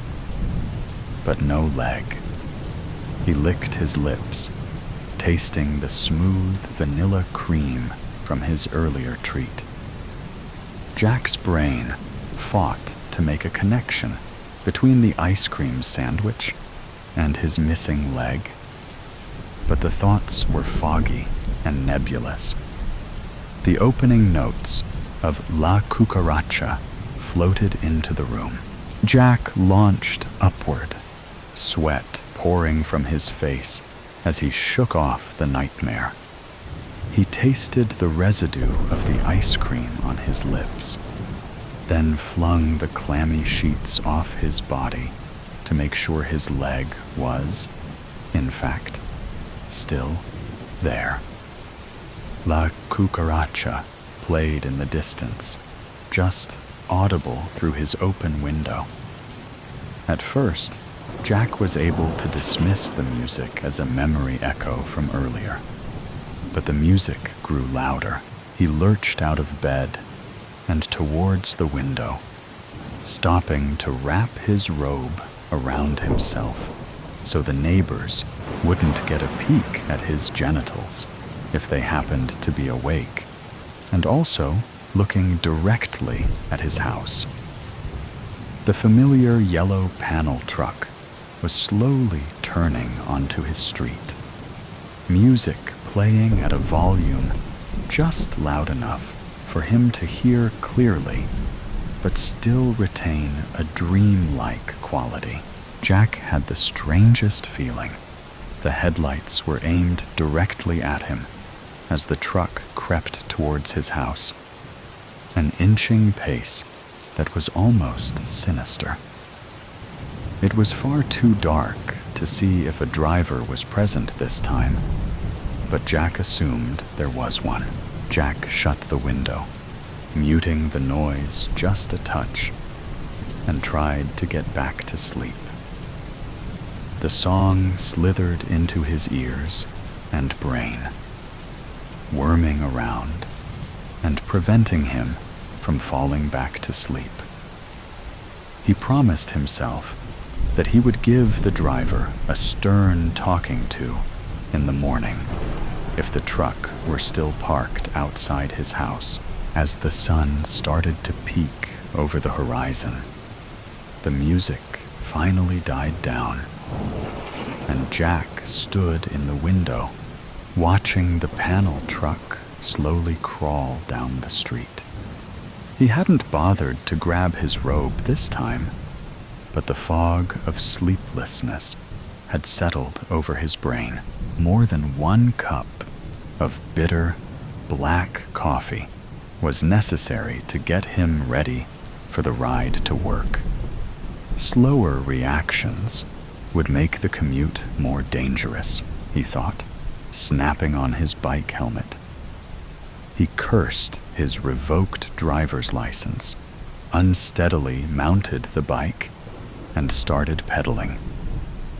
At each red light, Jack took a generous swig out of his travel mug, and by the time he sat down at his desk, he was wired. The sheer amount of coffee he drank that morning had agitated Jack's stomach, so he was looking forward to having solid food by the time noon rolled around. A little something to absorb all that coffee. He walked to his favorite sandwich shop, a tiny hole in the wall, a block or so down from his office. It was a checkered tablecloth affair, plus an easily accessible tip jar and an oblivious cashier, so he almost always broke even. The welcome bell chimed merrily as Jack opened the door, but the chimes didn't stop when the door closed. He paused, listening, then realized the notes formed a song. La cucaracha increased in volume, steadily, and Jack was too busy frowning at the noise to notice when the hostess greeted him. Sorry. Table for one, he told her, and she walked him to a booth by the window. Jack started to sit, but realized he could see the bright yellow panel truck pull awkwardly into the parallel parking spot directly in front of the diner. He sprang back, an odd fear clawing at his chest. Maybe a different table, he said.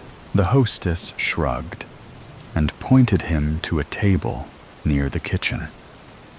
Jack slumped down in a chair that still let him see out the window. The menu, still as maddeningly crooked as before, was fully visible from this vantage point, and Jack noted that though the sales window was open, no one was manning the counter. So Jack couldn't shake the feeling of being watched as he ordered his lunch, chewed, drank, wiped his mouth with his flimsy paper napkin, paid at the counter, helped himself to the tip jar, and walked out the door. Every move soundtracked by the tinny tunes pumping out of the truck's speaker. No one had approached the counter to buy an ice cream the entire lunch hour. His muscles relaxed as he walked back to his building. The more the music faded with distance, the better he felt. He hadn't even noticed he was so tense. Jack rolled his neck around, rotated his shoulders, and was just about to reach the automatic doors to his office when he heard it again. The 8-bit notes of La Cucaracha increased in volume behind him, and he swung around, fists raised and heart beating rapidly.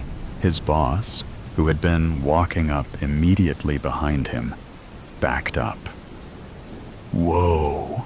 Whoa! Jack!" Treating Jack like a panicked horse had, presumably, his boss's desired effect. And Jack put his fists down. "What's got you all spooked? Bad sandwich?" His boss chuckled and then breezed past Jack into the office.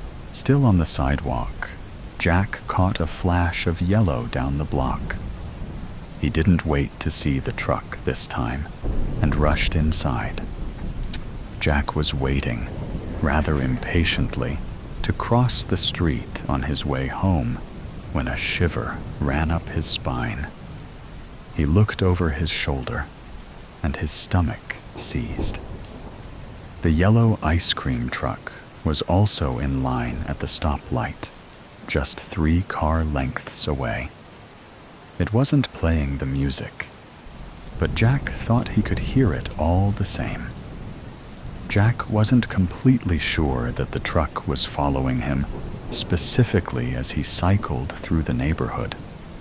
But with each turn, he became more and more convinced.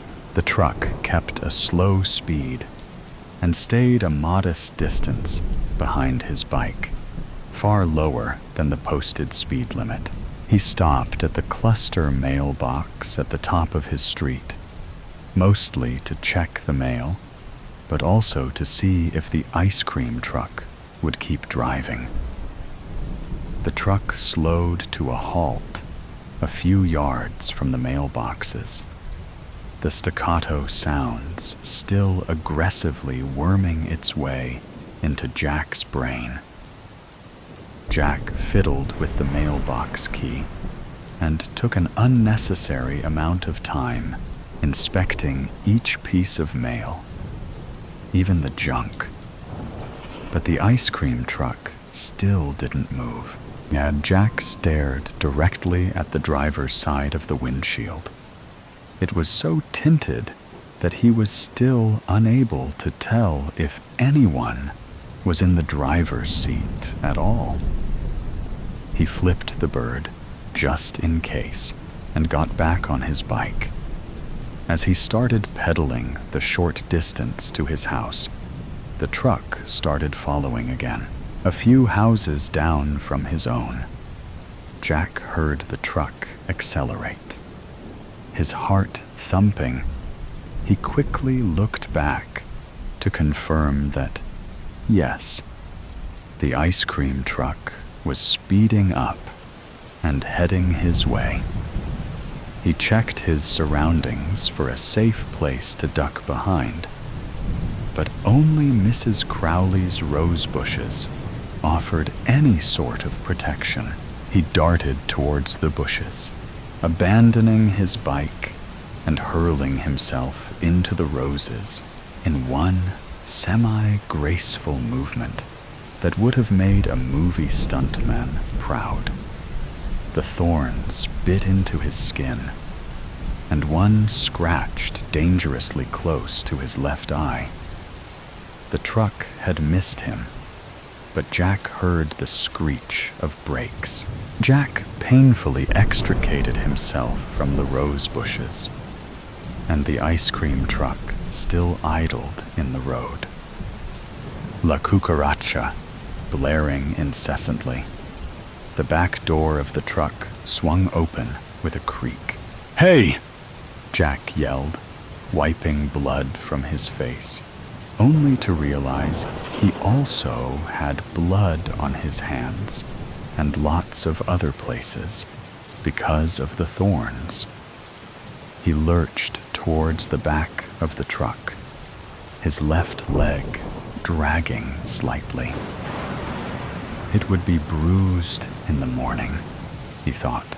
"Hey, I'm talking to you, asshole!" Jack rounded the back of the truck and leaned on the open door. No one was inside.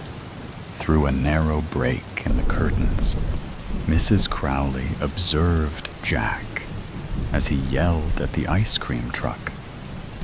He had always been an odd duck, that Jack. Terribly messy. And just the other day, he had been standing at his window in the middle of the night with only a robe on. She had almost seen his genitals.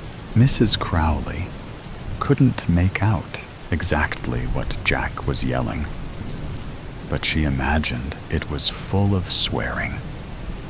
He started to lean into the open back of the truck, and then, in an instant, he was yanked inside. Before his legs made it all the way across the bumper, the doors of the truck slammed shut with such force that Jack's left leg was severed at the knee. The bloody leftovers dropped unceremoniously to the pavement and rolled to the curb. High-pitched notes of La Cucaracha distorted with static, and the truck shuddered violently. Mrs. Crowley took a tiny sip of her tea and watched the menu sign spin as the truck convulsed. With one last tremble, the truck stilled and the spinning sign stopped. The music had changed, and so had the sign's content. "Perry's Hamburgers," it read. Still crooked, the truck slowly crept down the street, and she pinched her curtains shut.